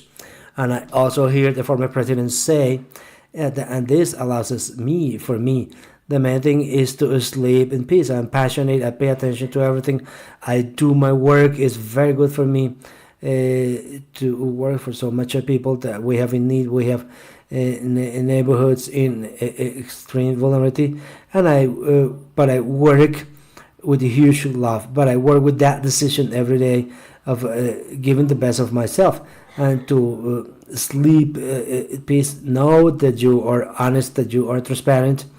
You need to know that you're giving the best out of you, and you should know also that there's this freedom for people to say what they think. Even, if you have to live with that, even if people are responsible, and you should respect that possibility and sleep, knowing that what's your truth. Okay, Valeria, we're about to. I had a huge list of questions, but I think that we are running out of time. So, what are we missing to gain more terrain in your case in the private sector? Something concrete, specific. I think that what is missing, indeed, is that we need to do. We already know what we have to do. The theory is there. We know about all of that. Schools, universities, scholars, the data, the analysis, all of that is there. So we need to do. We need to put women where they should be in the role of leadership in that position, independently for the leader to be man or a woman. We need to put them there and to give them the conditions. Is what Natalia said, to provide them for a daycare, quality education, promote policies so that we have a system that is favorable to the female leadership, all for all. And you men that are listening to us, it's not just putting women there and to leave them there. It's important for them to understand what are the nuances that the female leadership has and making that something effective. And remember, whenever you take a woman there, you will have, yes, of course, resolutions. So let's break the barriers and let's make the difference. Give them the chance to women, and you will see the things happening. Because in Bank of Brazil, we do engage with the female leadership, and we are making it happen. Make things happen, men. Okay, and finally, what's missing? What do you think that is the challenge that we are still going through to actually reach that 50%? Well, I think that definitely that before a week, probably we have seen everything changing. So I think that now the challenge that we could have a week ago is different to the one that we can have now. Right now, I think that it's extremely important for all the women that are supporters and have some activism in all of us. Because I am very shy. Speaking in public, this is very hard for me. But I think that this can help. We have to listen to the voice of women, and please, men, support us. Because definitely the word, not only for being more developed, economically developed, more fair, more balanced, but even more peaceful. So I think that participation of women is key. And we all have to activate. Nowadays, it's more important than ever for women to be activated and to have, of course, to count on men and the remaining 50% of the population. Yeah, and it's very important that we are here sitting down in the first International Economic Forum of Latin America and the Caribbean. That is a huge step. So we really want to thank CAF for inviting us, Natalia, Valeria, and Carolina. Thank you very much for letting me moderate this very important talk. Thank you very much.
Responsible for over 25% of the world agricultural export, what positions the region as a key actor in the global supply chains. However, our countries face significant challenges such as modernization, infrastructure, mitigation of the climate change impact, and the reduction of inequalities in the access to food.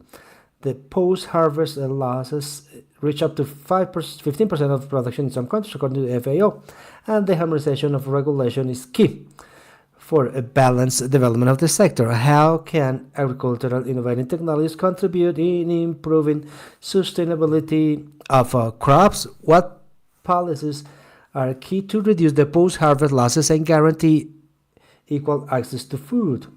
How can the region diversify the agricultural production to face climate change and loss of biodiversity and keep the leadership in the international market? International Economic Forum, Latin America and the Caribbean 2025. CAF, Development of Latin America and the Caribbean.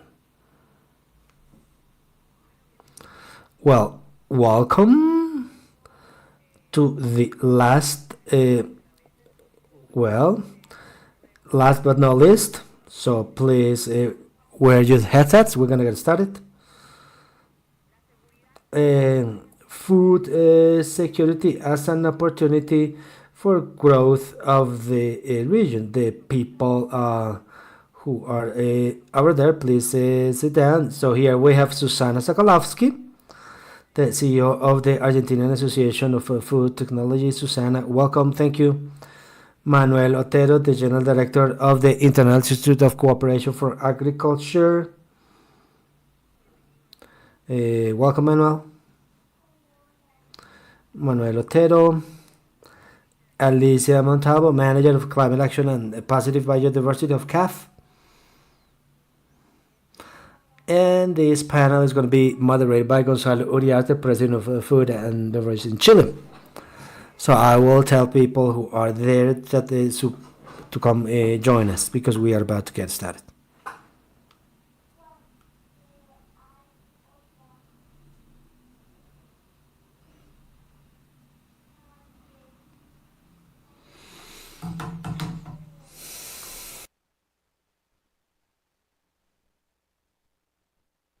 The audio is working, but there's one person that is not listening, it seems.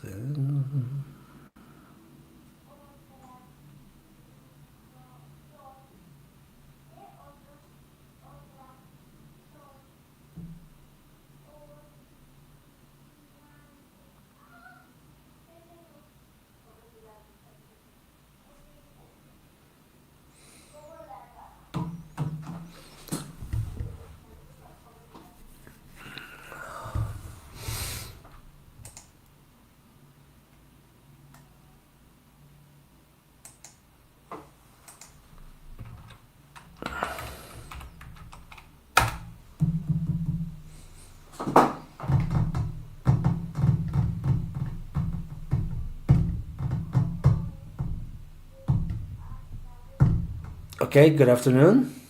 No.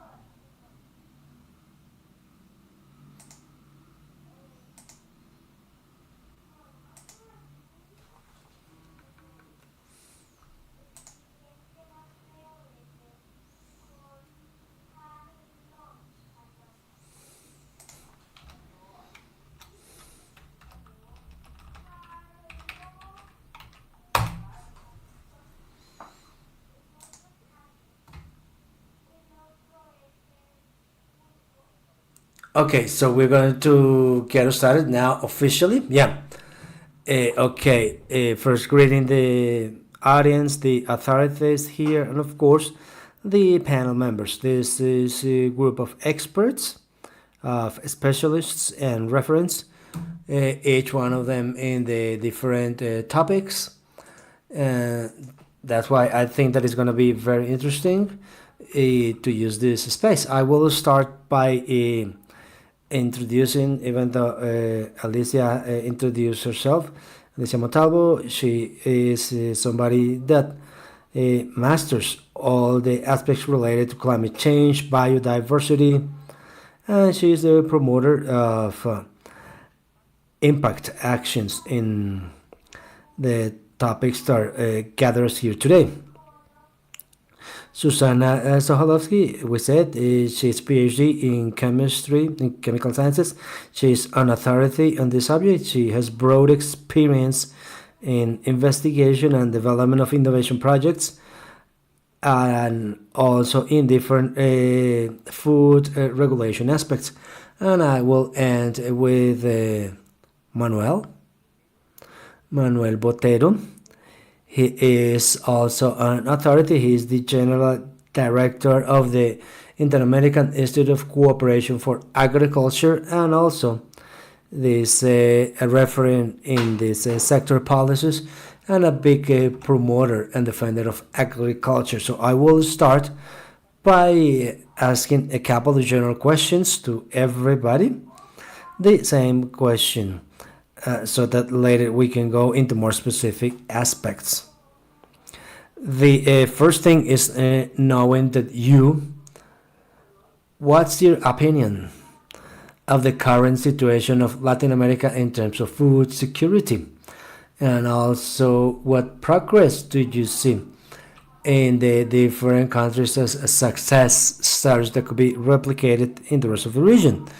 Let's start with Alicia. Well, thank you very much. It's a privilege to be here together with Susana Botero, and being able to talk how from home we face such an important topic of food security. As you have well mentioned, Gonzalo Mequez, the responsibility refers to aspects related to the green agenda of the institution, and it's very important that the way that we think about food security and everything related about the sustainable cycle of food is done from that perspective. So what we see is that there is this huge contradiction in the region, from the fact that Latin America and the Caribbean is a big food supplier globally. 800 million people feed it thanks to the production of Latin America and the Caribbean. Of course, this is a key sector for economy of the region, both in terms of the economy for the region, exports, but at the same time, because it's such a vulnerable sector to the impacts of climate change. So there is also this food insufficiency for the population itself. So we see that huge contradiction between being a region that provides globally, but also where the poverty levels, and in particular the agricultural levels, are still very high. And we see that a lot of the population, in particular small producers that are 80% of those that generate this agricultural production, are at a level of shortage. So our proposal as a financial institution is how to solve that contradiction, how to work over the entire supply chain in the food sector. I might be talking about this a little bit more, but how to talk on that contradiction, how to have that production to generate prosperity from the very first moment it is generating, how the life conditions of the producers. When we talk about living conditions, we talk about everything: access to health, infrastructure, education, how there can be this prosperity all over the food chain supply, and how to make it possible that this is kept throughout all the phases, even approaching the challenge of access to markets, both regional markets, national markets, and of course international markets, where we know that right now there are big challenges. In general, summarizing the food security, it's one of the big assets of the region. We talk about Latin America, such as the region solution, facing that challenge of the production of sustainable food internationally, using the terminology of the Paris Agreement, but at the same time, it's a region where inequality and poverty makes that a lot of the people also that work in this sector, in the agricultural sector and the fishery sector, that is also so important in the region, can have issues to access to their own living, and that's where we livelihood, and that's what we are working with is financial instruments and technical instruments. We can probably in the end probe a little bit on that. Well, thank you very much, and good afternoon, everybody. Thank you for the organizers, Gonzalo, Alicia, and Susana. It's an honor to be with you in this panel. I would like to initially present 4 indicators. First, between 20 and 2023, the last 13 years, the agricultural sector grew more than the internal GDP of the entire region. And this means that we are, in spite of all the adversities in the international context, a resilient sector. Second, according to UN statistics, 40% of all the jobs and employments are generated in the agricultural sector. If we go to countries like Guatemala or Paraguay, probably the employment rate is higher. Third factor, the agricultural sector represents 26% of total exports. So it's not a surprise, nothing new about what I'm gonna say, but we need this currency in environmental sustainability, probably the most vulnerable region in the world of all. The greenhouse emissions of the food systems, agriculture in Latin America and the Caribbean went from 9.4 to 5.5%. We have issues, of course, but let me tell you, the reduction of hunger, we went from 25 million in 2002 in 2023 by more than 50%. So what are the problems? We have a problem in healthy diets, and I don't want to talk into something that Susana probably, she has more experience than I do, but also in the $4.56 per person is higher the cost. We have 101 million people that cannot access healthy diets, that are 27% of the Latin America population, when the world is with 35.4%. We don't have to, the world average is higher, but that's not comforting us. We have problems of economic access, but that's not a problem of agriculture. Agriculture, let's focus on the aspect of sustainable production, because that's where we have the biggest problems. I want to say that we represent 18% of the world imports. I mean, we guarantee food security around the world, and then if we distribute more food for our fellow citizens, of course that can be some repercussions. I mean, we have as a region huge responsibilities, and I want to go to the second side of Gonzalo's question. We are a heterogeneous region, having big exporter countries, like some of the countries in Mercosur, for where each dollar important, $10 of export are generated, and our brothers in the Caribbean, per dollar, $3 are generated. So the reflection is that we should do more like internal trade, and there the European Union should be an example to imitate. Just 14% of what we export goes to our region. We are agro exporters towns, and the thing in Chile is amazing, with the red berries, asparagus in Peru, avocado in Mexico. That needs to provide better quality of life for the rural areas. As a Latin American man in the Caribbean, I live with concerns that the megacities keep growing, and here we have to think about policies to promote the local development, better quality of life, going through the new rurality that is a missing topic for new sustainable development strategies. And that would be it for me now. Susana, please.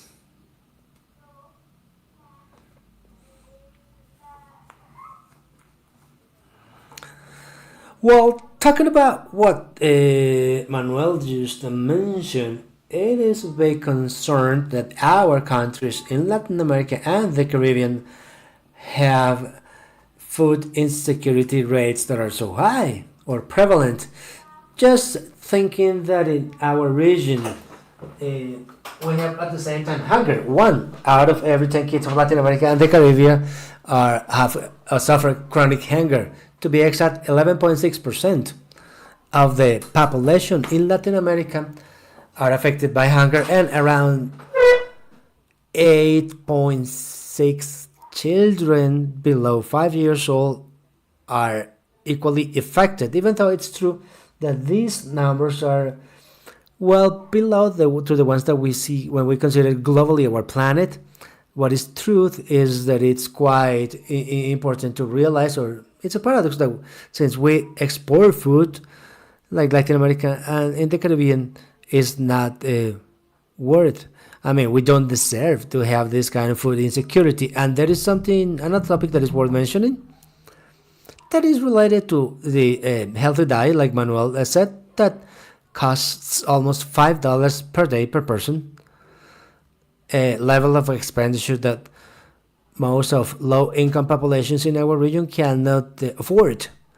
But there is another aspect that is related to myth around the food production through the food industry, with this aspect of just favoring the food that have been industrially produced, because food that are totally innocuous, totally healthy, are being then popularly put down due to certain criticism related to the industrial production. And this needs to be highlighted because that is part of the networks. It's heard all the time in press releases. There is like this situation of discrediting the industrially produced food that needs to be corrected. Okay, interesting, Alicia, to see if we maybe can resume that topic. Okay, Alicia,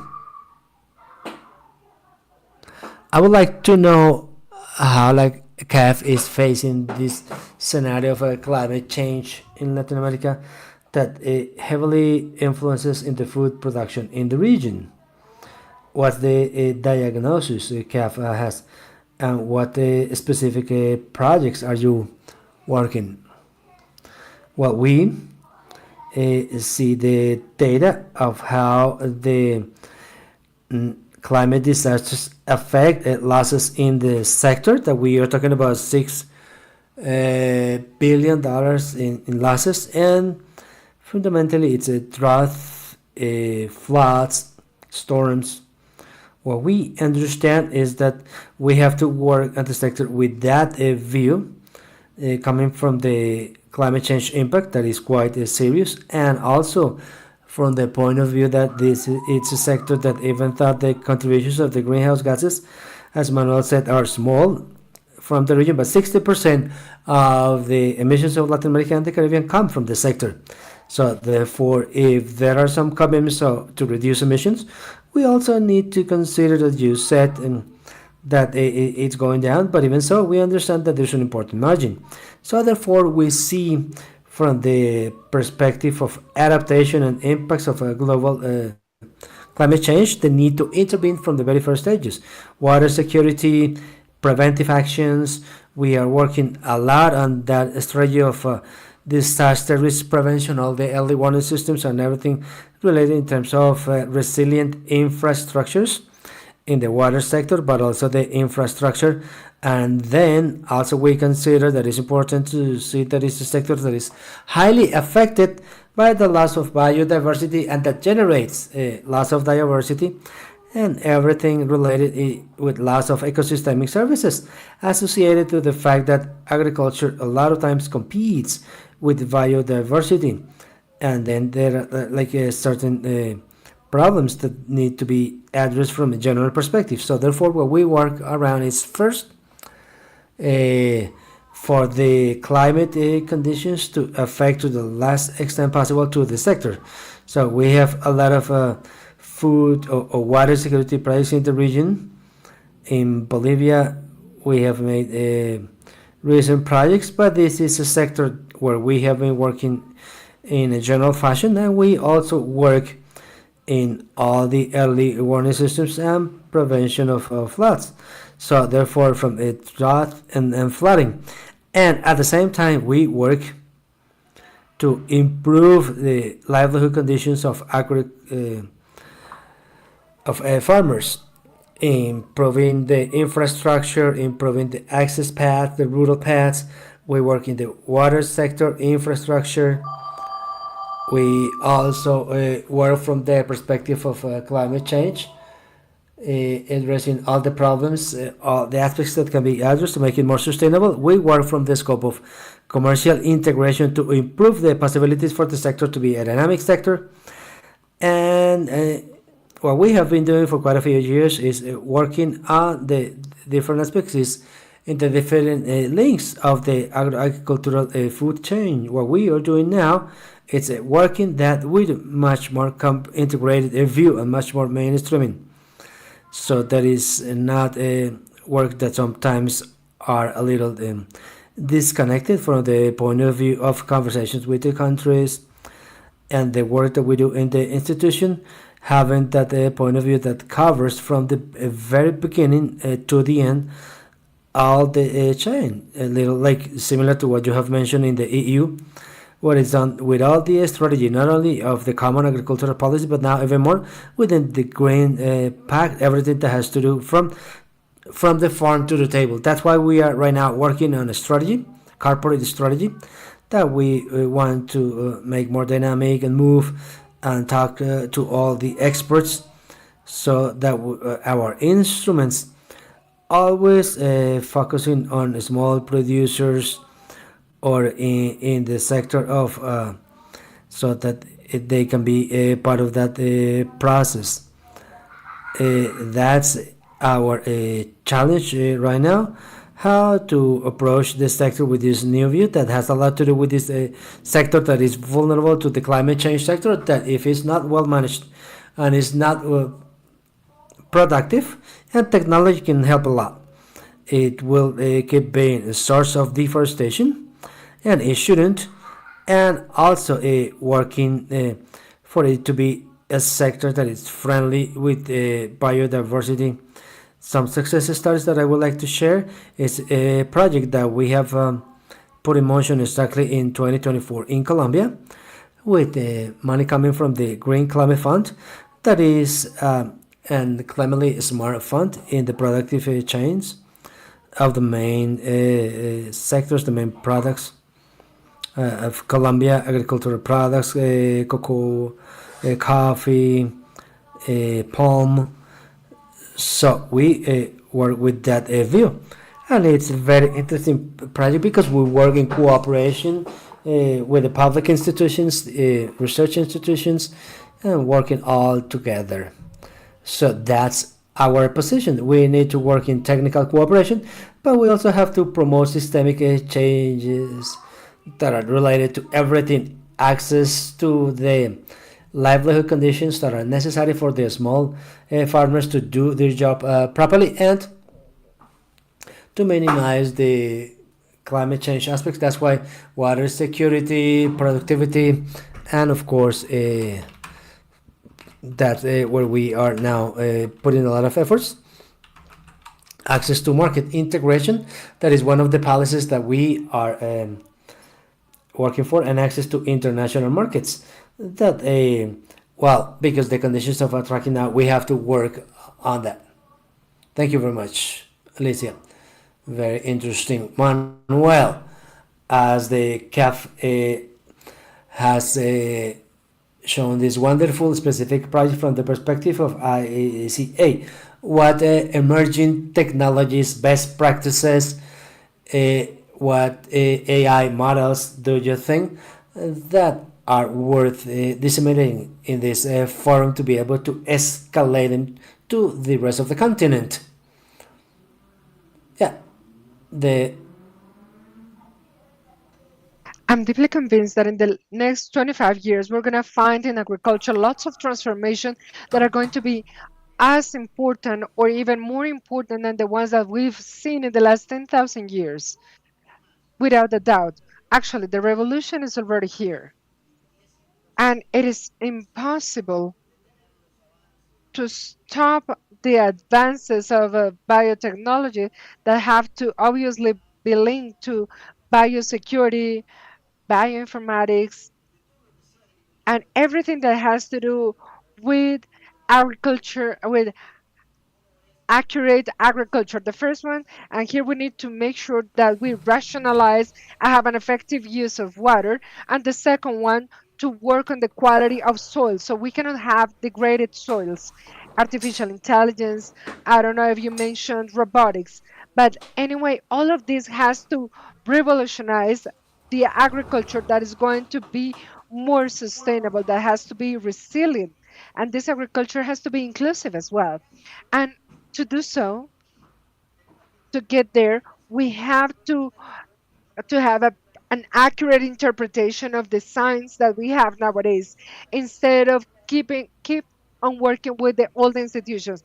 And here I'm gonna work with the OMC, that are setting the baselines for having a more transparent market, because here the agricultural producers in Latin America receive only a small percentage, a small residual percentage, specifically for them, that are the recipients of all of these variables. And of course, this creates a vicious cycle where agriculture is linked to poverty, to migration. So oftentimes the farmers don't have a proper training system, proper education. So that's why we need to call upon governments to think about agriculture that has been, and must be more connected to this new field of knowledge. And this new field of knowledge has to help us out to face this climate crisis that we're facing nowadays, and that, as you know, is creating some climate related migrants. And in that sense, we need to be at the service of peace in our territories. And this is something that is very complex. I would also like to mention some positive aspects. 98% of the agriculture in Argentina or in La Pampa, it is not dealing, or it is not messing up with soil. And that is wonderful news. And that is not yet being recorded in the environmentalist records. And the grass agricultural system, it is already covering a great percentage. So here we have important transformations, but the question is on whether we are going to make it on time from the agricultural field as to save the planet. And to do so, we need to acknowledge agriculture as the role that it needs to have in the different sustainable development, in the different models of sustainable development. So we cannot have this let's say, this old perspective that is linked to conservatism. So we need to have a new generation of public policies. So nowadays, um, agriculture is being demanded more and more, as it need to cooperate with the sustainable growth and with all of this. So we need to have a new context to read all of this situation. Thank you very much. Now let's move on with Susanna. So, from the regulatory point of view, and given your experience in public policies, so what sort of challenges do you think the Latin American countries must face to foster innovation in the industry of knowledge? Thank you. Thank you very much for your question, Gonzalo. I would say, and I work in the last link, or in the last, uh, on the previous to last link of the chain, where we are, because if we don't have the production of food, we cannot guarantee food security. But I would say that our region is facing regulatory challenges as we have never seen before. For example, with very simple things, with the labeling of food would be harmonized all throughout the continent in such way that we could save some expenses in terms of the packaging. Let's say, because here we need to have a different one for every single country, because of the regulatory frameworks of each country, in Latin America, Central America, South America, and the Caribbean are completely different amongst each other. So in that sense, I think we must adopt some specific food matrix, as to have some international standards, as to standardize all of these labeling issues. So that would save us a lot of problems in terms of distribution and retail within the continent. On top of that, I think that it's very important to highlight the role of the reservoir that we have regarding the climate change, for example, for the climate extreme changes that we've seen that is harming the industry itself. Because within this industry, we can see how we can take food from the farm to your table. Unfortunately, that's not the case. And sometimes that happens because because of the waste that is produced there. And in that sense, the food industry has to recover all of those fruits, all of those vegetables, and all of those cereals that could be perfectly used in order to have some other food to be produced. That is also part of our households. So, in that sense, sometimes we don't know what is the key role that the food industry plays in the provision of food in critical times. So, for example, with the heavy storms that we had, for example, in Porto Alegre, Brazil, where people couldn't actually get into their own homes, or the forcefully display or the forced displays that people have to go through whenever they face an extreme climatic situation.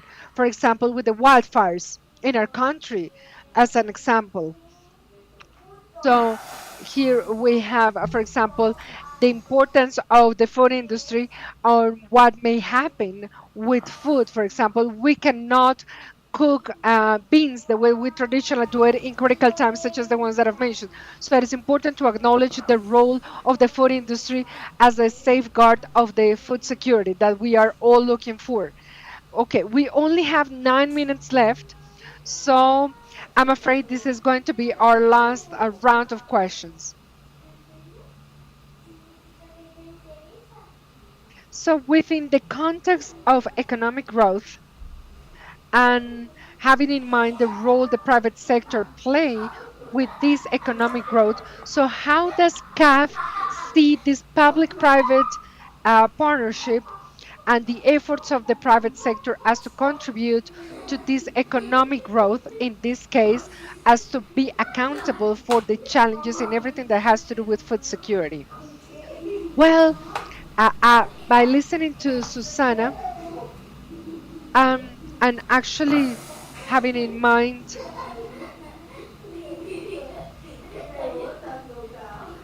I think that here we have a lot of room for cooperation between the public and private institutions. So, in that sense, I think that this might help us out having a very comprehensive sort of work. And I liked what Manuel said, because the new generation or the new vision of this sector, because of course we've been working with this ministry in everything that has to do with the use of water and many other things. And then with the private sector, for example, in the way that we work with the private sector. But currently, we do not have a comprehensive vision that puts together all the challenges that we all face from the very moment that we start growing our food till the very moment that is served on our tables. So, and that's something that I've been working with the department that we've seen in the department of Nariño, province of Nariño in Colombia, because they have the fishing industry there, but then they lose lots of things with, for example, with with these things. So we see a lot of a problem we see a lot of problems whenever we don't have this integration or this integrative approach. So, in that sense, I think that this public private partnership or alliance is absolutely key for us to tackle all those issues, because if we can work hand in hand, we can actually work with the guilds, we can work with the farmer producers as to get to learn from them, and so we can cover or we can bridge those gaps that they're facing, and this in turn would help us out with other countries as to see how we can fill the gaps or bridge the gaps with the specific institution, public and private institutions. And this example that we see in Colombia is just an example of how we can work with the guilds and with the producers or the farmers. But this is a sector where the participation of the private sector is absolutely key. It is critical for us to move forward. So I think that's all the time that I've got left. Thank you. Okay, and now with your experience, what do you think is effective to foster this impactful investment in sustainable agricultural initiatives? Well, yeah, thank you very much. Well, the first thing we need to do is to understand this that the technical cooperation is key. Here we have the action and reaction of working together. Just by working together, we're going to be able to reverse the situation that is very serious today. And I want to acknowledge that the work of these new public policies, let's say, trend is something that we're working together with CAF, with the World Development Bank, and with some other institutions. Let's say that it's not exclusive to a single institution or organization. Second thing that I would say is that we need to have all our efforts centered into the farmers or these farmer producers because they are the variable that we have in all the international contexts. And we know that if we don't pay attention to them, then we're going to have more migration and more poverty. So we need to cut this vicious cycle where because otherwise we're going to keep on, let's say, fostering poverty. So we need to have more investment for the agricultural sector. Whenever we assess, uh, whenever we assess how much money people are investing on the agricultural products, we see that less than 1% is what we see coming from the public investment. So we need to go back to it again and we need to think about the innovative instruments as how to make these credits to get to these farmers, how to foster the cooperationism that was important back in the 80s and 90s. But right now, we need to have a new understanding in order to see how this cooperation is going to be worked out and research as well. For example, in everything that has to do with agricultural and livestock research because we are investing less than $1 with over 100 whenever we say that this is happening in comparison to what is going on with some wars or some other places. So that's why we need to invest on that. So in that sense we're losing, let's say, our side in that sense, and it has to do science and innovation has to have to go hand in hand with more resources, with more private sector engagement. And let's say that we need to encourage the importance of having bioeconomy as a crucial key between production and the environment. And lastly, I'm very optimistic here. I'm very optimistic about the future of agriculture for Latin America and the Caribbean and its role overall in the world. But I know that certain things have to be translated from words into action. Thank you very much. Well, by listening to Manuel's word, I am left with nothing but questions in terms of the development, the research, and some of the recommendations that you have for Latin America and the Caribbean. So, what importance do you see in science for the high level science? And also, what sort of harms could there be coming from the pseudosciences whenever we're trying to regulate all of these sectorial fields? Well, thank you very much.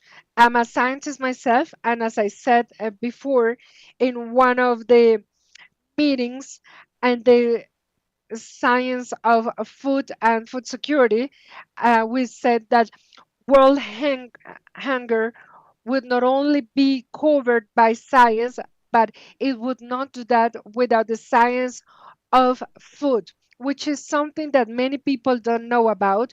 But this food security or this food production require having the scientists which is a profession that has grown slowly but steadily all throughout the Latin American and Caribbean territory. So it is absolutely critical to understand that there is new technology.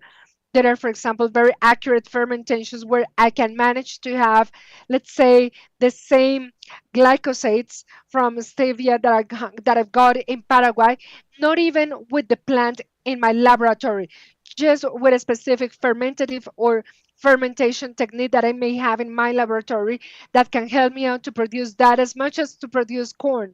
So technology and research have created an a countless number of opportunities that has to come together with a regulation coming from public institutions that is going to enable us to incorporate all of this as